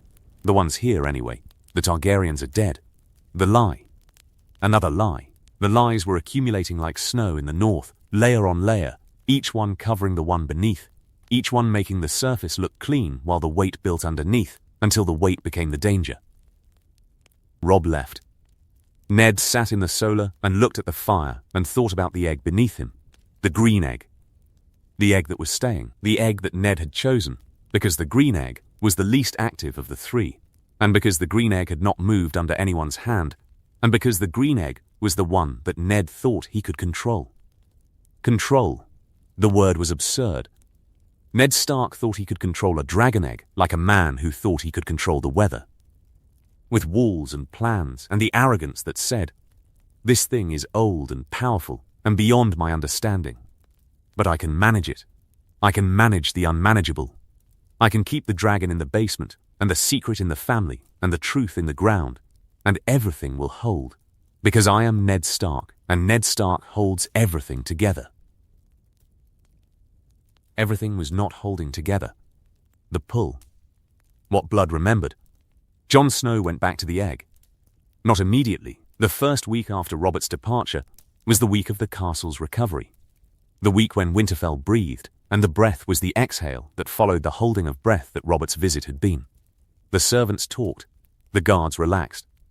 Theon needled Robb about the king's sudden departure, and Robb deflected with the Stark jaw and the Stark non-answers. And the deflecting was less effective than Robb thought, because Theon was already watching, and the watching had become habitual. Jon went back to the egg on the 8th night. The entry was the same, the dry well behind the broken tower, the vertical descent in darkness. The narrow passage that connected to the chamber that Sir Roderick had sealed, and that Jon had learned, during his first visit with Arya, to access from below. The passage was tight. The passage smelled of minerals and heat, and the geological patience of springs that had been running through the rock since before the first men built their first wall. Jon entered the chamber. The green egg sat on the stone shelf. Alone now, its companions gone south with the king, the shelf emptier than it had been, the egg looking less like one of 3 and more like something abandoned. Something left behind. Jon touched the egg. The warmth was immediate. Not the slow warmth of stone heated by springs, a faster warmth, a directional warmth, a warmth that moved from the egg into Jon's hand like something reaching. The egg was reaching for the blood. The blood was answering. Jon held the egg. He did not mean to pick it up. He had meant to touch it, to feel the surface, to confirm that the experience from the first visit was real and not the invention of a 14-year-old mind in a dark chamber beneath a castle. But the picking up happened. The egg came off the shelf and into Jon's hands, and the egg fit. The egg fit in Jon's hands as ice fit in Ned's, as a thing designed for its holder found the holder, and the fit was the click, the lock engaging, the mechanism of destiny performing the function that destiny had been waiting to perform for 170 years. "What are you doing, Bran?" in the chamber. Standing in the crack that Bran had been watching through, except the crack had widened. The crack had been a 7-year-old's eye width a week ago, and the crack was now a 7-year-old's body width, and Bran had done what Bran did, which was climb through things that should not be climbed through, and arrive in places that should not be arrived in, and stand there, looking, with the look that Bran had, the look that was too old for 7 and too knowing for childhood, and that would, years from now, become the look of the 3-eyed raven. "Bran, you can't be here. I've been watching. The eggs. I found a crack. I've been watching for weeks. You've been... weeks?" The black one was changing. Before they took it. The red veins were brighter. The surface was different, Bran. You need to go back. That one likes you. Bran pointed at the green egg in Jon's hands. The pointing was matter of fact. The matter of fact was the 7-year-old's clarity, the clarity that children had before adults taught them to complicate the simple and obscure the obvious. It glows when you hold it. Look, Jon looked at the egg. Bran was right. The copper veins in the green egg were not glowing, exactly, brightening. The copper was becoming less like veins in stone and more like veins in something living. The way veins in a human hand became visible when the hand was warm and the blood was flowing and the body was doing whatever bodies did when bodies recognized something that belonged to them. It's not doing anything, Jon said, because denial was the defense that Jon had learned from Ned, the Stark defense, the Northern defense, the defense that said, if I say the thing is not happening, then the thing is not happening, and the not happening is the wall between me and the consequences. It is doing something. You can see it. You're just pretending you can't. Bran. Why does it like you? It doesn't do that for Father. I watched Father come down here 3 times, and the eggs never changed. They just sat there. But when you hold it, Bran, the name was sharp. The sharpness was the fear that lived in Jon's chest like a second heartbeat, the fear that had started the first time he'd touched the black egg and felt it move, and that had been growing since. Fed by the warmth and the pull and the dreams. The dreams. Jon had been dreaming since the first visit. Dreams of fire that did not burn, of wings that beat in darkness, of a voice calling in a language that Jon did not speak and that Jon understood anyway. The dreams were the pull. The pull was the blood. The blood was the secret that Jon did not know he was carrying. Put the egg back, Bran said. Father will be angry. Jon put the egg back. The putting back was hard. The release of the egg from his hands produced a sensation like cold, like the absence of warmth, like a body losing contact with the heat that the body needed. Jon put the egg on the shelf and stepped back, and the stepping back was the discipline, and the discipline was Ned's gift, and the gift was insufficient because the pull was stronger than the discipline, and the pull would bring Jon back. Tomorrow, the next night, every night until the egg answered the question that Jon's blood was asking, they climbed out together, Jon hoisting Bran through the crack, Jon following through the dry well, the two of them emerging into the cold night air of Winterfell's yard, and the cold being the contrast, the reminder of what warmth meant when the warmth came from a dragon egg, and the dragon egg came from a dynasty that Jon did not know he belonged to. Don't tell Father, Jon said. I won't. Don't tell anyone. Bran looked at Jon with the 2 old eyes. I know how to keep secrets. The irony was that Bran did not know how to keep secrets. No 7-year-old knew how to keep secrets. Not the important ones, not the ones that burned. But Bran kept this one. Bran kept the secret because the secret felt like the first real thing that Bran had ever owned. Not the climbing, not the watching, but the knowing. The knowing that Jon Snow was connected to the green egg in a way that nobody else was. The knowing that the egg changed when Jon touched it. The knowing that was, for a 7-year-old boy who would someday see everything, the first glimpse of the everything that was coming. The South. What the road did to kings. The black egg cracked on the King's Road, not in the dramatic way, not the splitting, not the hatching, not the eruption of dragon fire that Robert feared and that the songs would have required. The cracking was small, a hairline fracture running along one of the red veins. The fracture so fine that the knight guarding the strongbox, Sir Barristan Selmy, the Lord Commander of the Kingsguard, who Robert had assigned because Robert trusted Barristan with his life, and because Robert's life was what the eggs threatened, the fracture so fine that Barristan did not notice it for 3 days. Barristan noticed the heat first. The strongbox was warm. The strongbox was getting warmer. The wool lining the box had begun to smoke, not burning, not yet, but the first stage of burning. The stage where the material released its moisture, and the moisture became steam, and the steam was the warning. Barristan told Robert. Robert opened the box on the King's Road, in the middle of a column of 300 men, in the rain that fell on the neck like the gods were trying to drown the swamp. And Robert saw the crack in the black egg, and Robert's face did the thing that Robert's face did, and Robert's hand reached for a warhammer that was not there, because Robert no longer carried the warhammer on the road, because Warhammer was too heavy for the Robert that Robert had become. Seal it, Robert said. Pack it tighter. Drown it in water if you have to. Your Grace, Barristan said. Water may not, then use sand. Use stone. Use whatever the hells stops this thing from. Your Grace. The heat is coming from inside the egg. Covering it won't stop the heat. The egg is. Barristan paused. The pause was the old knight choosing his words with the precision that old knights learned when old knights had served 3 kings and survived all 3. The egg appears to be incubating. The warmth from Winterfell's springs started something. The removal from the springs has not stopped it. So it's hatching. It may be attempting to.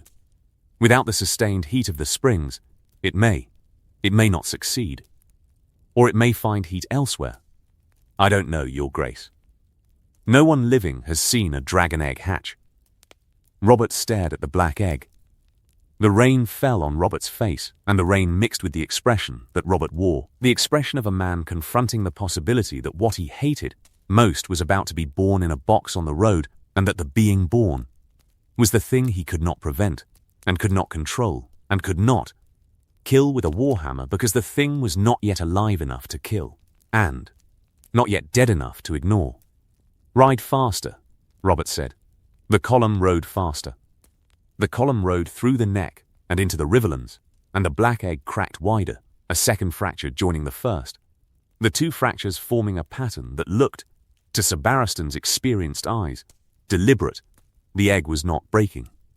The egg was opening. The egg was doing what eggs did, at its own pace, according to its own requirements, and the requirements did not include the cooperation of the King of the 7 Kingdoms. Robert sent a raven to Ned from the twins. The raven carried 6 words, "Your black egg is trying to hatch." Ned received the raven in the solar. Lewin brought it, the maester's face wearing the expression that maesters wore when maesters brought news that maesters could not improve with commentary. Ned read the 6 words. Ned read them again. Ned put the parchment in the fire and watched it burn, and the irony burned, the fire destroying the message about the fire trying to be born. "What do we do?" Lewin asked. "Nothing. There is nothing to do. The egg is south with Robert, and the egg is doing whatever the egg was going to do, and we cannot reach it, and we cannot stop it, and we cannot." Ned stopped. The realization hit. The black egg was hatching. The black egg, the one that had moved under Jon's hand, the one whose veins had brightened, the one that had been the most alive of the 3, the black egg was hatching, and the hatching had been started by Jon's touch. Jon's blood. The blood of the dragon that ran through the veins of Lyanna's son. Jon had woken the egg. Jon had given the egg whatever the egg needed to begin the process that the egg had been waiting 170 years to begin. And now the process was happening on the King's Road, in Robert's custody, in the worst possible place, and the worst possible hands. "The boy's blood," Lewin said. Not a question. Lewin had been thinking the same thing, the maester's mind arriving at the same conclusion through the chain of reasoning that the maester's chain represented. The black egg responded to the boy's touch. "You told me." The egg moved. "The boy's blood is..." "Don't say it. My lord, the evidence, don't say it." Lewin did not say it, but the not saying was the saying. The silence was the sentence. The silence was the truth, and the truth was, Jon Snow's blood was dragon's blood, and the dragon's blood had woken the eggs, and the proof that the lie was a lie, and that the bastard was not a bastard, and that Ned Stark's honor had been protecting not a stain on his reputation, but a Targaryen heir who could wake dragons from stone. "Does the boy know?" Lewin asked. After a silence that was neither long nor short, but was the precise length of a silence that allowed 2 men to process the same revelation and arrive at the same fear. "No, he'll need to. He'll need to know nothing. He'll need to stay away from the egg. He'll need to go to the wall, where the blood won't matter, where the eggs can't reach him. Where, my lord?" "The egg beneath this castle. The green one. The boy has been visiting it." Ned looked at Lewin. The looking was the vertigo, the floor moving, the walls shifting, the solar becoming a space that was no longer stable, because the information that Lewin had just delivered was the information that made the floor crack. How do you know? I watch. I am a maester. Watching is what maesters do when lords are too burdened to watch for themselves. The boy goes down through the dry well behind the broken tower. 3 nights in the last week. He holds the egg, my lord. The egg responds to him. The copper veins brighten when he touches it. You've been watching him. I've been watching all of you. That is my function. Ned stood. The standing was not the standing of a man who was going to act, the standing of a man who could not sit, whose body refused the stillness, because the stillness was the thinking, and the thinking led to terror. Jon was visiting the green egg.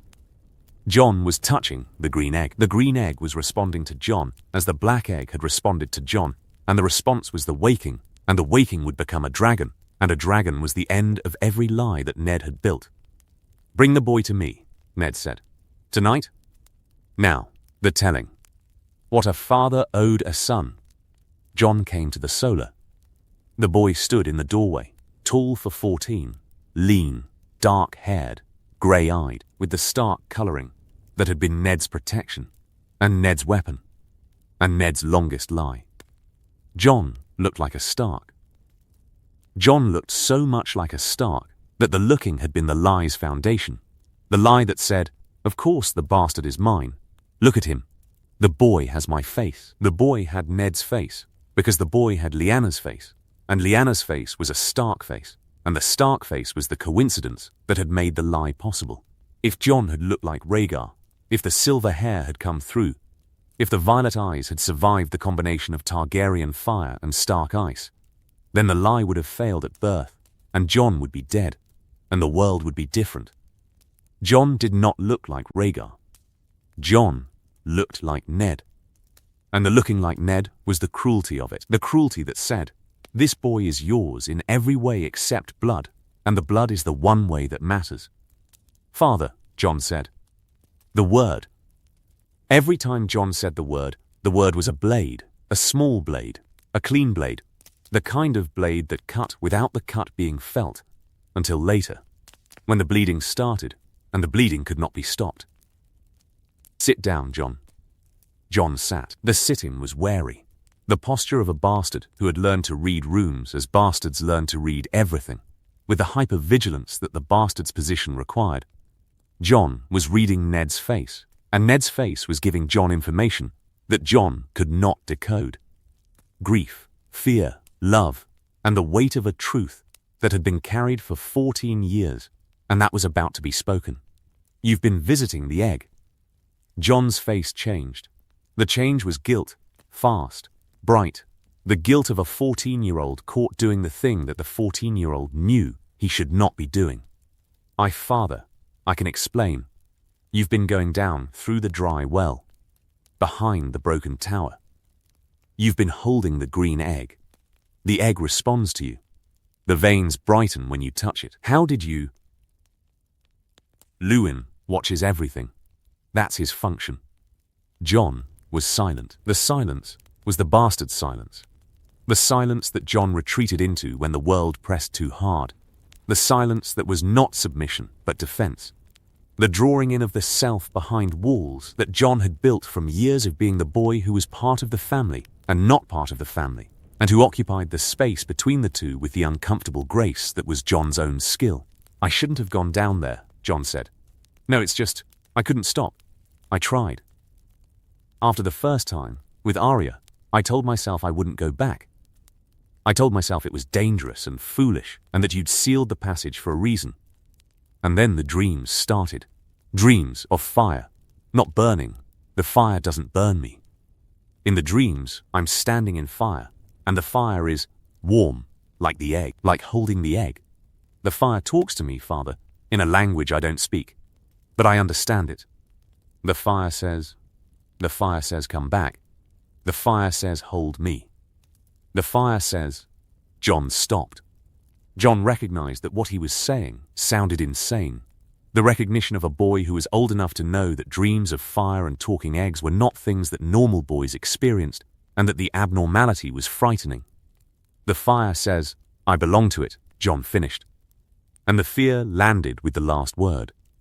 Ned looked at his nephew. His nephew, not his son. The word arrived in Ned's mind with the weight of 18 years of lying, and the weight was the weight that Ned was about to transfer. The weight that would leave Ned's shoulders and land on Jon's, and that Jon would carry for the rest of Jon's life, because the truth was a weight that once given could never be returned. Jon, there is something I need to tell you. About the egg. About you. The two words stopped the room. The two words stopped Jon's breathing, and Ned's composure, and the fire in the hearth seemed to dim. The fire responding to the words as fire responded to doors opening. The shift in the air that changed the flame. Your mother, Ned said. My mother. Jon's voice was careful. Jon's voice was always careful when Jon's mother was the subject that was the wound that was the absence. The absence that defined Jon's life the way the wall defined the North. Jon's mother was the question that Jon had been asking since Jon was old, enough to ask questions, and that Ned had been deflecting since Jon was, old enough to hear deflections, and that the deflecting had turned into. The wound that would not close because wounds needed answers to heal. And Jon had never received one. I promised your mother that I would protect you. I promised her as she was dying. I held her hand and she was bleeding. There was so much blood. Jon, the bed was soaked and the fever was taking her, and she said, promise me, Ned. Promise me. And I promised. My mother was dying when your mother was dying when I found her. In a tower, in the mountains of Dawn. A tower where she had been taken, or where she had gone. The distinction was never clear to me. And the distinction was not the thing that mattered. What mattered was the tower and the blood and the promise. A tower in Dawn. Jon's voice had changed. The change was the processing. The mind working faster than the mouth. The mind seeing the shape of the truth before the truth was spoken. The mind assembling the pieces that had been lying scattered across 14 years of bastardhood and silence, and the loneliness of being Jon Snow. You were in Dawn at the end of the rebellion. You went to Dawn to find. Jon stopped. The mind arrived. The mind arriving at the destination that the mind had been approaching since Ned said the word mother, and that the mind was now standing before, and that the mind did not want to enter. Lyanna, Jon said. Yes, my mother was Lyanna. Yes, your sister. My mother was your sister. Yes, and my father. The question hung in the room the way a sword hung before it fell. The question was the question. And the answer was the answer. And the answer was the thing that would change everything. Not slowly, not gently. Not with the gradual progression that stories used when stories described revelations. The answer would change everything, like a warhammer changed a breastplate. Instantly, violently, permanently. Rhaegar Targaryen. Jon did not speak. Jon did not move. Jon sat in the chair in the solar, and the solar was the same room it had been 10 seconds ago. The same fire, the same maps on the walls, the same account books on the desk. And the room was completely different, because Jon was different.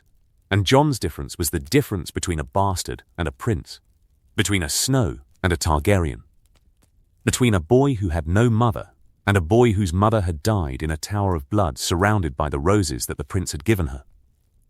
You're telling me. Jon's voice was a thing made of broken pieces.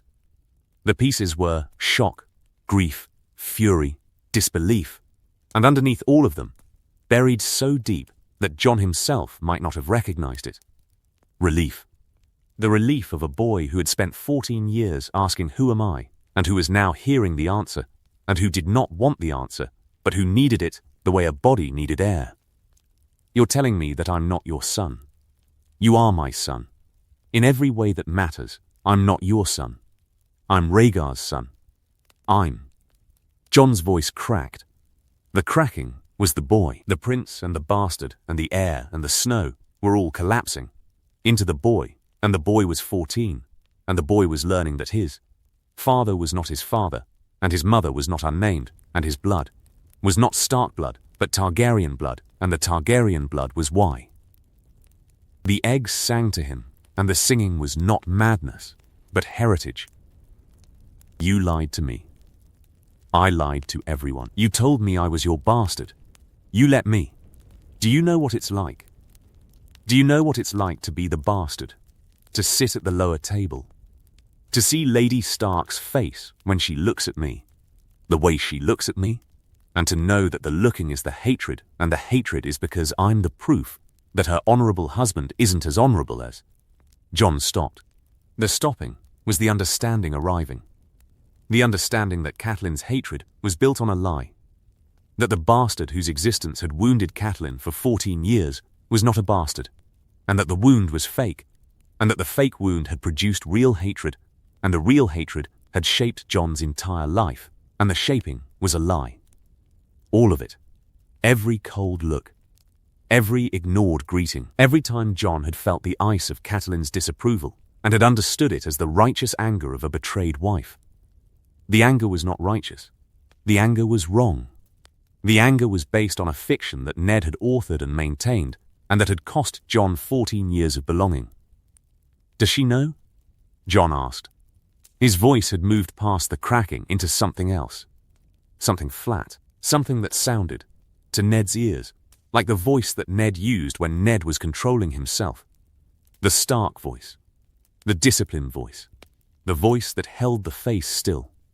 Jon was using Ned's voice because Jon had learned from Ned even though Jon was not Ned's son. And proof that fatherhood was not blood, but teaching. Not biology, but the daily accumulation of influence that a man exerted on a boy through 14 years of breakfasts and sword lessons, and the way a man carried grief, and the way a boy learned to carry it too. She does not know. No one knows. Luwin suspects. The Maester has suspected for years. The eggs confirmed what the Maester's suspicion could not prove. But no one knows, Jon. No one living knows the truth, except me and Howland Reed, who was with me at the tower. The tower where my mother died. The Tower of Joy. That was its name.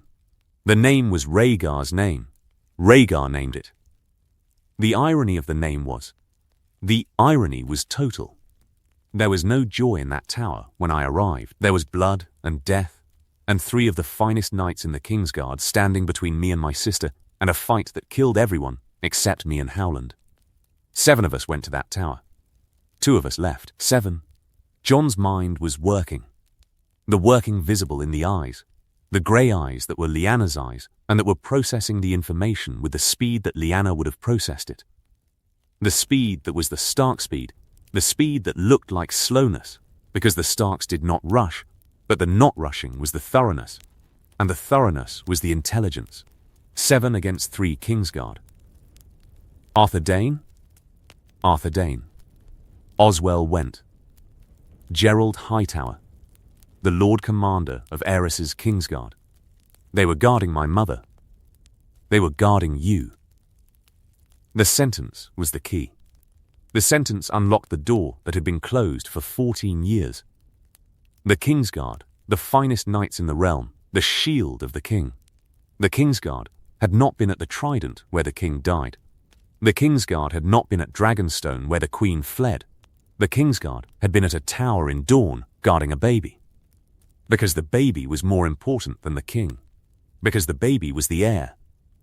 Because Rhaegar had known before the battle, before the rubies in the river, before the Warhammer, that the child was the thing that mattered. Rhaegar, Jon started, and stopped, and started again.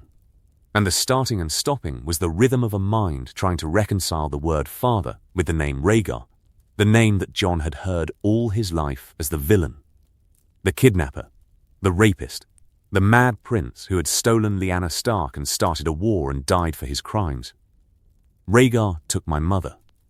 Rhaegar and your mother, the truth of what happened between them, is a truth I do not fully understand.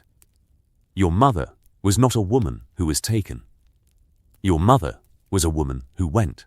The going was the disaster. Jon the Going started the war, and the war killed everyone. And the going was, I believe, the going was a choice. your mother's choice. The choice of a woman who did not want to marry Robert Baratheon and who chose instead. Who chose? Who chose a dragon? Who chose a Targaryen prince who may have loved her, and who she may have loved, and who took her to a tower and gave her roses and gave her a child and then rode to the Trident to die? The fire popped. The pop was the only sound in the room. The pop and Jon's breathing, and Ned's breathing, and the sound of a lie collapsing the way the passage in the crypts had collapsed. The mortar giving way, and the wall crumbling, and the space behind the wall revealing something that had been hidden for a long time, and that the hiding had kept alive. The egg knows, Jon said. The egg knows your blood. The blood is the fire. The fire is what the dragons want. And the black egg, the one that moved, is hatching. On the King's Road. In Robert's custody. The king who killed your father is carrying an egg that your blood woke toward a city where the king will try to destroy it. And if the egg hatches, Robert will know. Robert will know that someone woke the egg. Someone with the blood, and Robert will. Robert will look for Targaryens. Robert will look for the blood that woke the egg. Robert will look north. The implication was the cold. The cold that was not the crypt cold or the northern cold, but the existential cold. The cold of a boy realizing that his existence was dangerous, that his blood was a weapon, that the thing he was born carrying was the thing that could destroy the family that had raised him.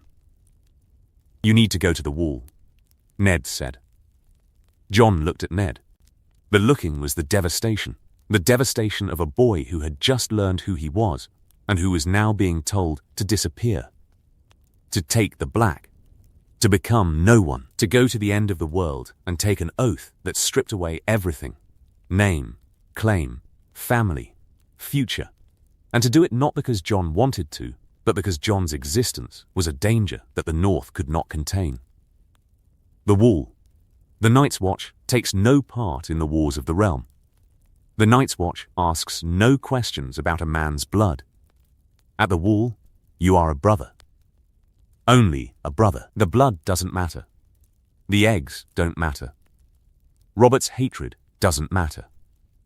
The wall is the place where Jon Snow ceases to be a problem and becomes a solution. A solution to the problem of me. Jon, a solution to the problem of my existence. That's what you're saying.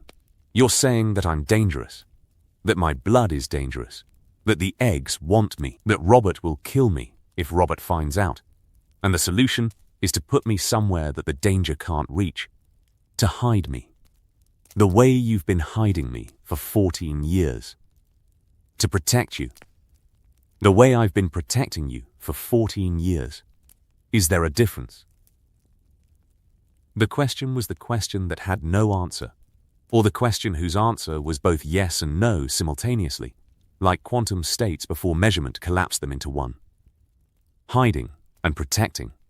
The same action, the same wall, the same lie. The difference was the intention, and the intention was love, and the love was real, even if the method was deception, and the deception was the only method available to a man whose options were lie or let the boy die. Your mother asked me to protect you, Ned said. Not to hide you. To protect you. The hiding was the method. The only method. A Targaryen boy in Robert's kingdom. A boy with Rhaegar's blood, born during the rebellion, hidden in the household of Robert's best friend. The hiding was the protection, and the protection was the promise, and the promise was the last thing your mother asked of me, and I have kept it for 14 years, and I will keep it until I die. Jon stood.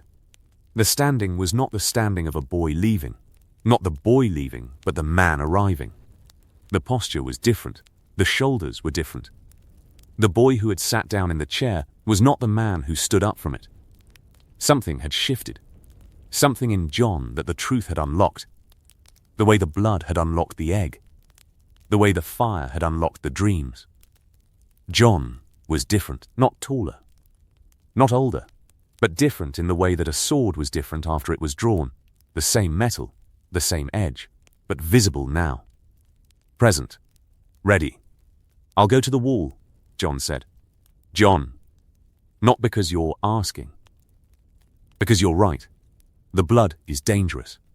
The eggs are dangerous. And if I stay here, and the green egg does what the black egg is doing, then Robert comes north, and Robert finds me, and Robert finds the egg, and Robert kills us both.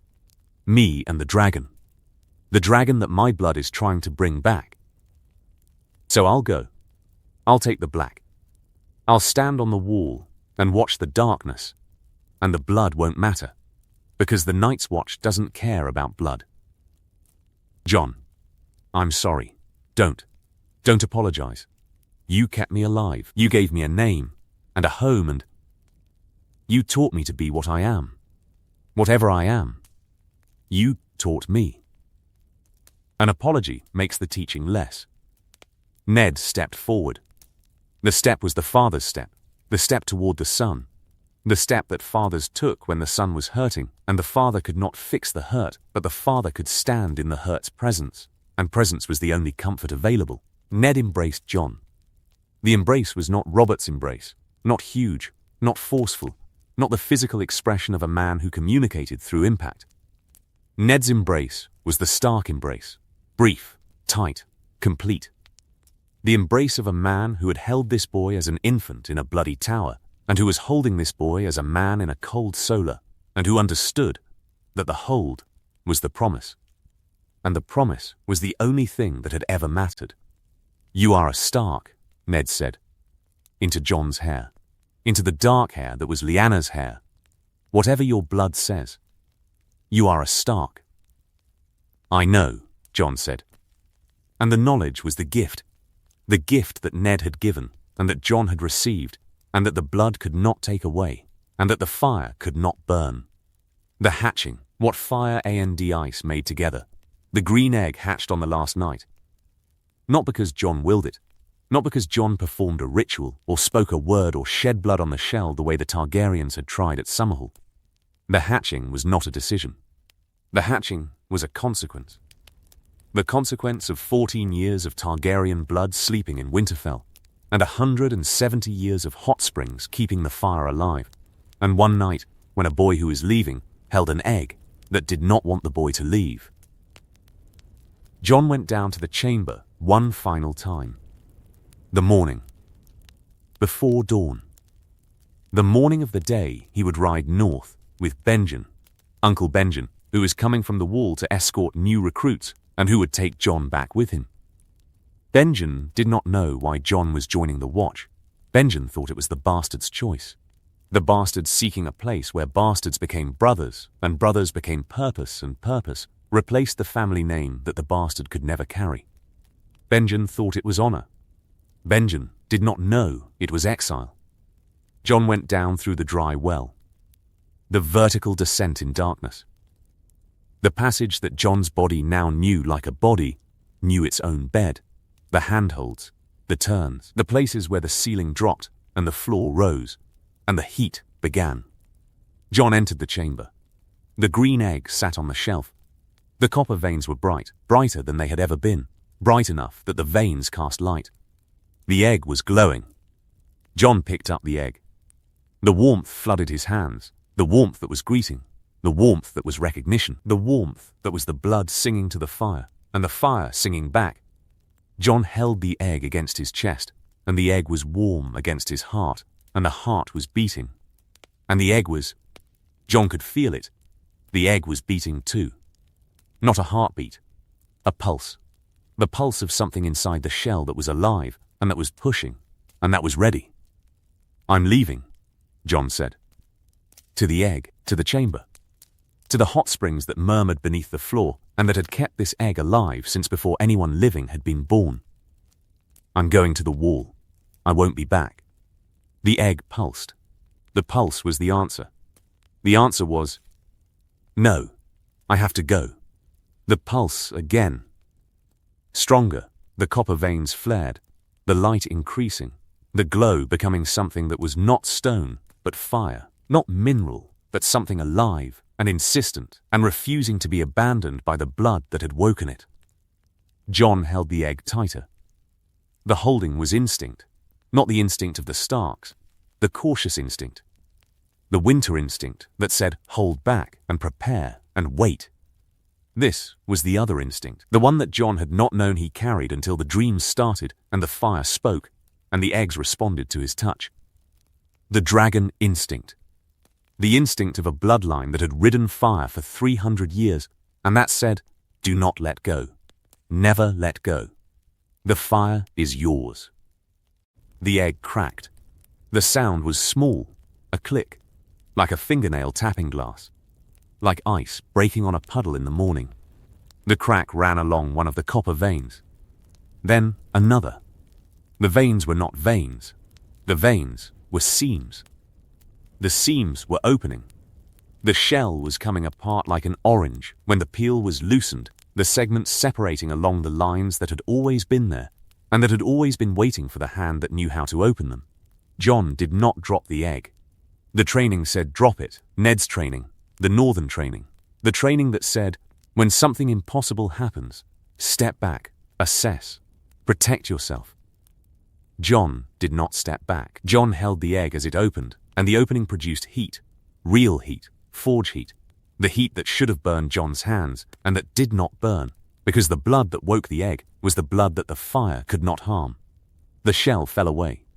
On Jon's palm, wet and trembling, and smaller than Jon had imagined, smaller than a cat, smaller than a hawk, small enough to cup in 2 hands. A dragon. Green, the deep green of the shell that had contained it. Wings folded against its body like wet paper. Eyes open.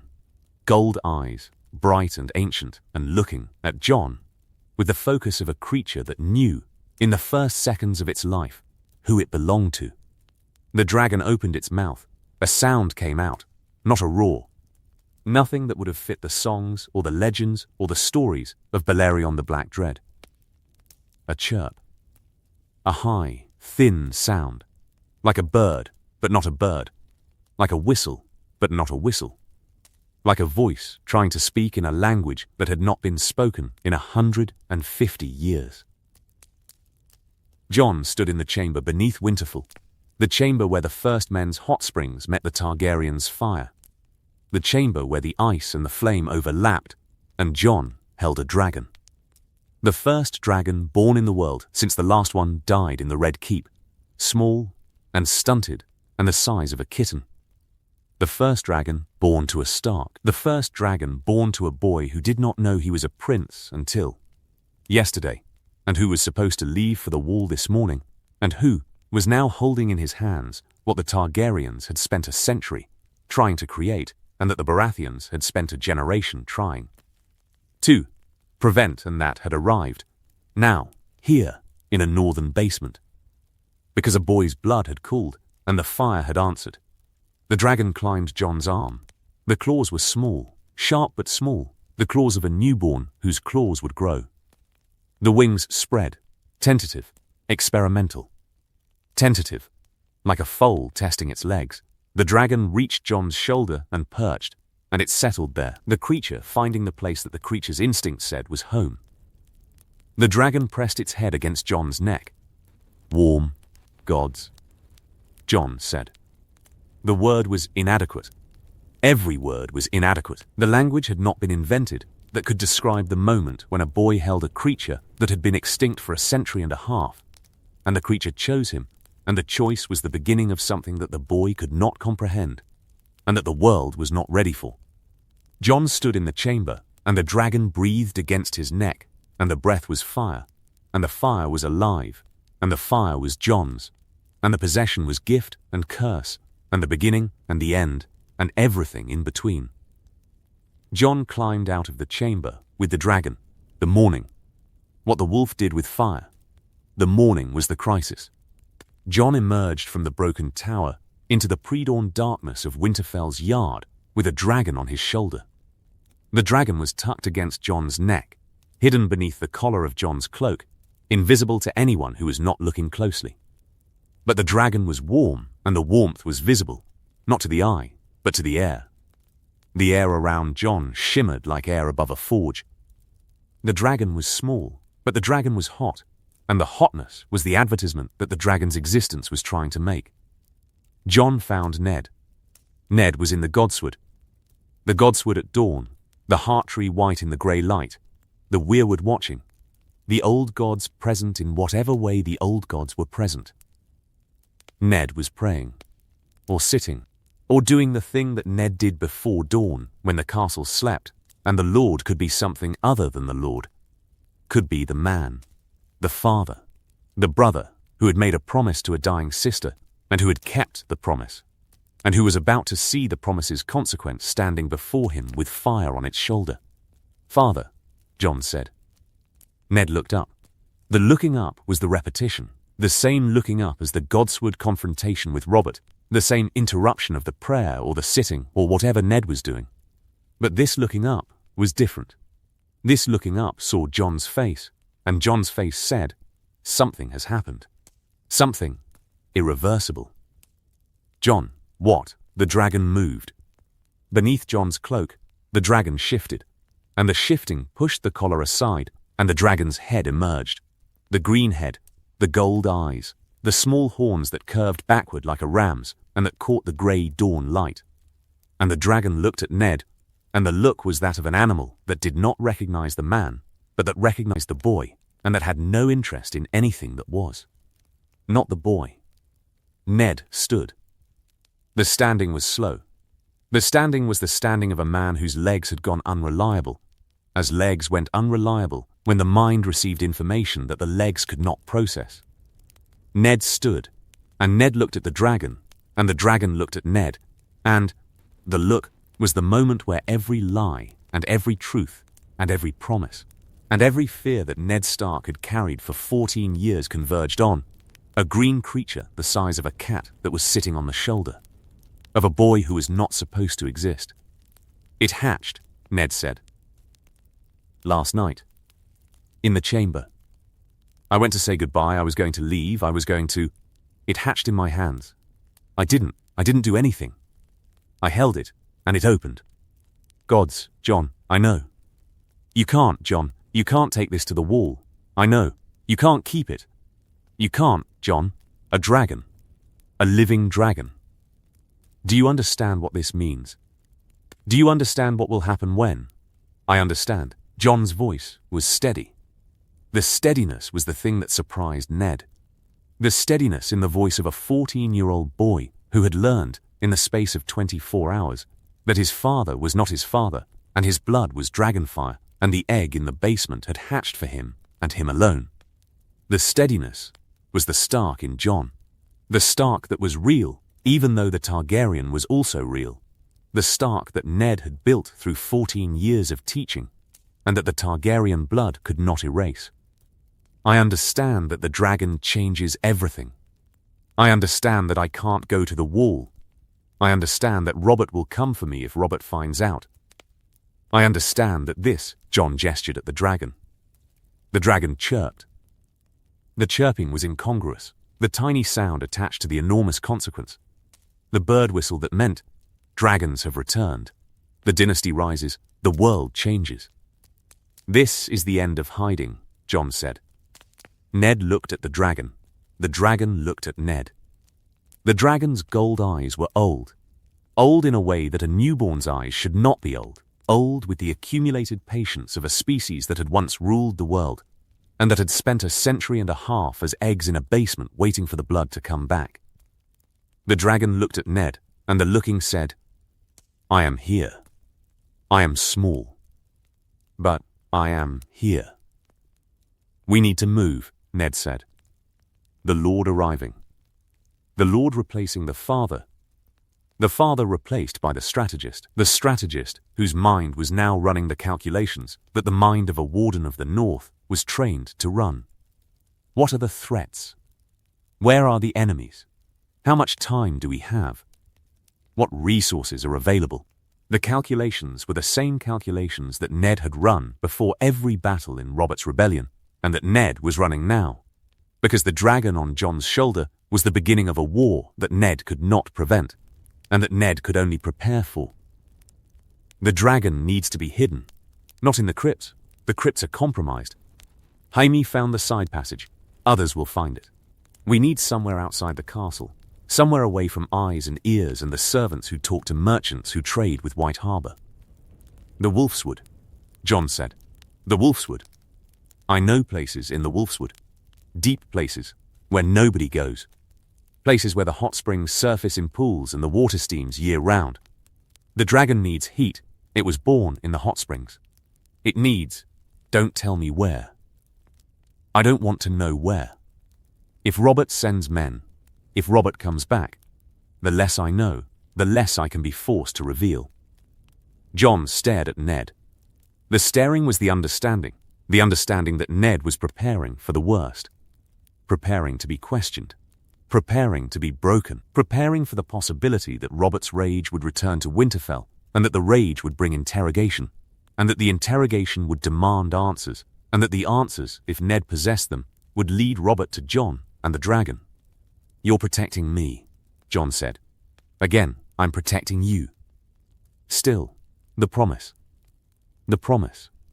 The dragon on Jon's shoulder spread its wings. The spreading was small.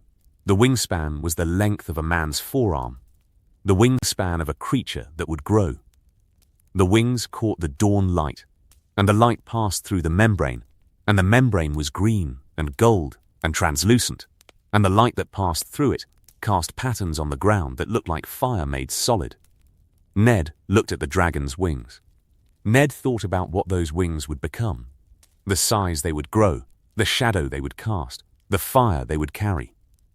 Ned thought about the last dragon, the stunted, sick creature that had died in the Red Keep, misshapen and small, the product of a dynasty that was dying. This dragon was different. This dragon was born in heat, in hot springs, in the geological fire of the north. This dragon was born to a boy whose blood was both ice and fire. This dragon might grow. And the growth was the terror. Go, Ned said. Take the dragon. Go into the Wolfswood. Stay hidden. I'll send word when what? The question was fair. When what? When was a word that implied a future, a resolution, a moment when the crisis ended and the normal returned. But the crisis was a dragon, and the normal was dead. When was a lie? When was the promise that things would return to what they had been, and things would never return to what they had been, because a dragon had been born in Winterfell, and the world was not the same world that it had been before the hatching, and the world would never be the same world again? I don't know, Ned said. I'll figure it out. You can't figure this out, Father. The word, Father, was different now. The word was a choice.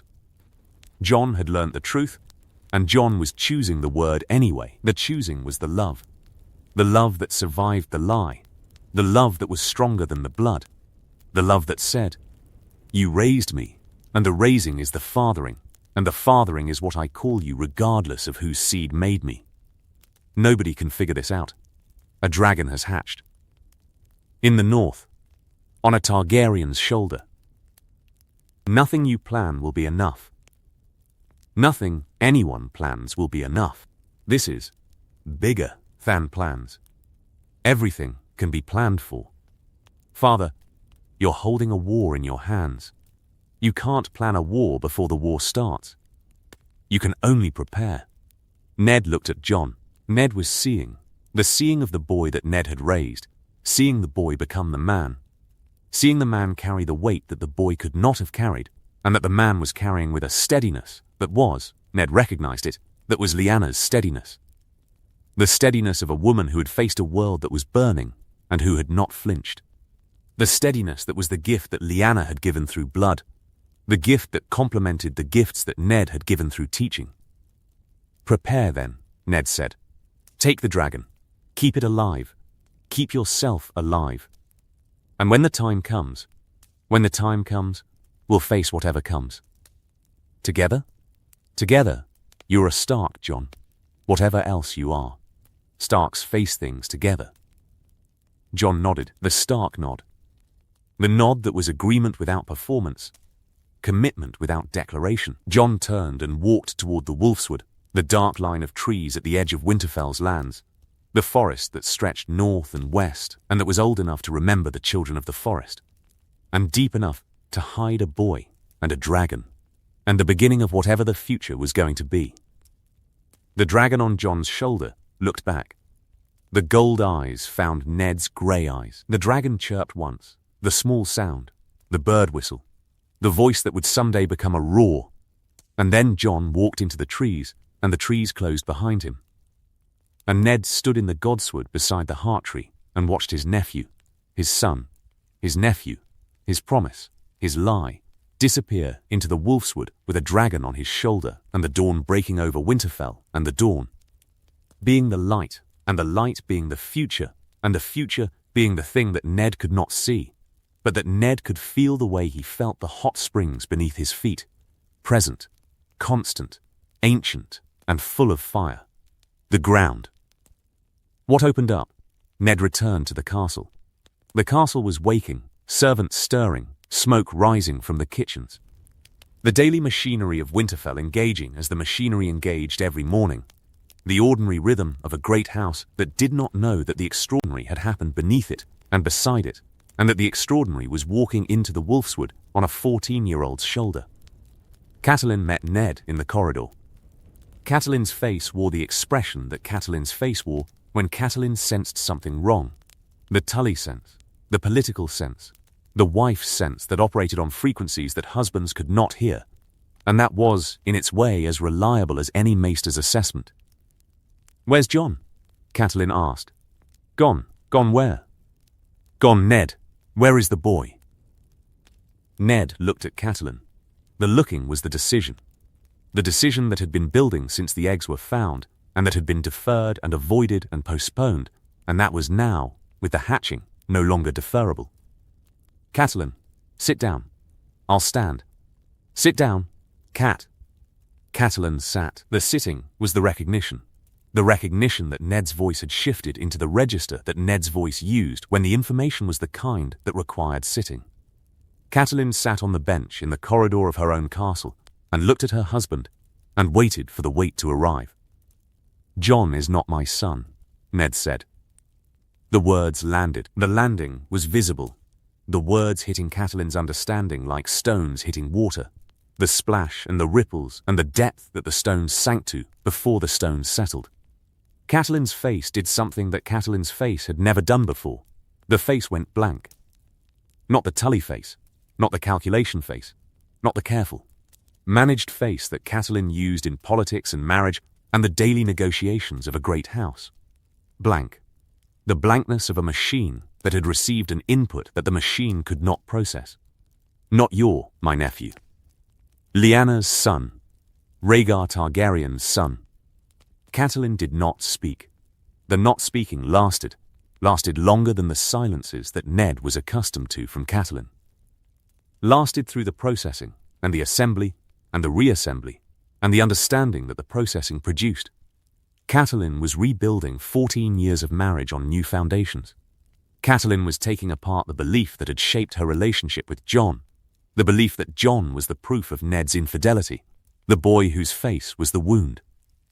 And Catelyn was discovering that the belief was wrong, and that the wound was fake, and that the hatred she had directed at a child for 14 years was hatred that the child had not deserved. 14 years, Catelyn said. 14 years. 14 years, Ned. 14 years I hated that boy. 14 years I treated him as the evidence of your betrayal. 14 years of looking at him and seeing the woman you chose over me. And the woman was your sister. Cat, don't say you're sorry. Don't say you had to. Don't. Catelyn's voice broke. The breaking was not the breaking that Ned had expected. Not anger, not rage, not the Tully fury that Catelyn was capable of, and that was considerable. The breaking was grief. The breaking was the grief of a woman who had spent 14 years punishing a child for something the child had not done, and whose punishment was now revealed to be cruelty, unintentional, uninformed, but cruelty. And the cruelty was the weight that was settling on Catelyn's shoulders as the lies had settled on Ned's. I was cruel to him, Catelyn said. Not to Ned. To herself, the confession of a crime that the confessor had just learned she had committed. You didn't know. I was cruel to a motherless child, Because I thought he was yours. I refused to let him call me mother. I refused to sit with him when he was sick. I asked you to send him away, to foster him somewhere. Anywhere, as long as the evidence of your betrayal was not in my house, in my sight. Catelyn, he's Lyanna's. He's your sister's boy, and I treated him like dirt. You treated him like a bastard. Because I told you he was a bastard. The treatment was my fault. The lie was my fault. Everything, the cold looks, the distance, the hatred, everything came from the lie, and the lie was mine. Catelyn looked at Ned. The looking was different from any looking that Catelyn had given Ned in 14 years of marriage. The looking contained something new. Not forgiveness, not understanding, but a recalculation. A recalculation of the man she had married. The man was not the man she had thought. The man was better and worse simultaneously. Better because the betrayal was not a betrayal. The bastard was not a bastard. The infidelity was not an infidelity. The wound that had marked Catelyn's marriage was not a wound, but a lie told to protect a child. Worse, because the lie had lasted 14 years, and the lie had cost Catelyn 14 years of hating an orphan. And the cost was a debt that Catelyn would spend the rest of her life trying to repay. The egg, Catelyn said, the processing complete. The Tully mind arriving at the implication. The green egg, the one that responded to him, the one you kept, hatched last night. In his hands, hatched a dragon. Ned, a dragon. A dragon. Small, the size of a cat. Green, like the egg. Gold eyes. Where is it? With Jon. In the Wolfswood. I sent him to hide. With the dragon, until I can. Until you can what? Ned, a dragon has hatched. In Winterfell. A Targaryen dragon has hatched for a Targaryen prince in the north. There is no until. There is only the fact and the consequences are Robert. The consequences are always Robert. Robert has 2 eggs that are trying to hatch on the King's Road. Robert is carrying dragons south, and the dragons are waking. When Robert's eggs hatch, if Robert's eggs hatch, Robert will know. Robert will know that someone woke them. Someone with the blood. And Robert will look north. Robert's eggs may not hatch. Without the hot springs, the eggs may die. Or the eggs may not die. Ned, we cannot plan for what the eggs will do. We can only plan for what Robert will do.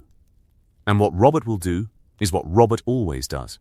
He will come with fire and force and fury, and he will burn everything between him and the thing he hates. Then we prepare. We prepare for war. With the crown, we prepare for whatever comes. The way the Starks have always prepared. Winter is coming, Cat. That's not a threat. It's the strategy. The strategy says, when you can't predict the storm, build the walls higher. When you can't stop the cold, stock the larders deeper. When you can't prevent the worst, survive it. Catelyn looked at Ned. The looking was the marriage. The marriage that had survived 14 years of lies, and that was now being tested by the truth, and that would, Catelyn's face said, survive the truth too. Because the marriage was not built on the lie. The marriage was built on the children. Robb, Sansa, Arya, Bran, Rickon, the 5 Stark children who needed their parents, and whose needing was the foundation that the lie could not crack, and the truth could not shake, and the dragon could not burn. The walls higher, Catelyn said. The walls higher. The larders deeper. The larders deeper. And Jon is a Stark. Whatever his blood says. Jon is a Stark, and the Starks protect their own. The mourning continued. The castle continued. The servants served, and the guards guarded, and the children, Robb training in the yard, Sansa at her needlework, Arya dodging her scepter, Bran climbing, Rickon running. The children continued in the blissful ignorance that childhood provided, and that adulthood revoked. And in the Wolfswood, at a hot spring that steamed in the morning cold, Jon Snow sat with a dragon on his lap. The dragon was small. The dragon was green and gold and warm and alive and looking at Jon with eyes that were older than the trees and younger than the morning. The dragon was the first. The dragon was the beginning. And the beginning was also the end of everything that had been, and the start of everything that would be. Ned Stark stood in the courtyard of Winterfell and felt the ground beneath his feet. The ground that was warm with the springs. The ground that had held the eggs for 170 years. The ground that had opened and released something that the ground could not contain, and that the world was not ready for, and that the North would now carry. The ground had opened. The dragons had come home. And the Stark words, the words that had governed the family for 8,000 years, the words that were carved on the walls and spoken in the prayers, and carried in the blood of every Stark who had ever lived, the Stark words were still true. Winter was coming. But this time, the wolves had fire.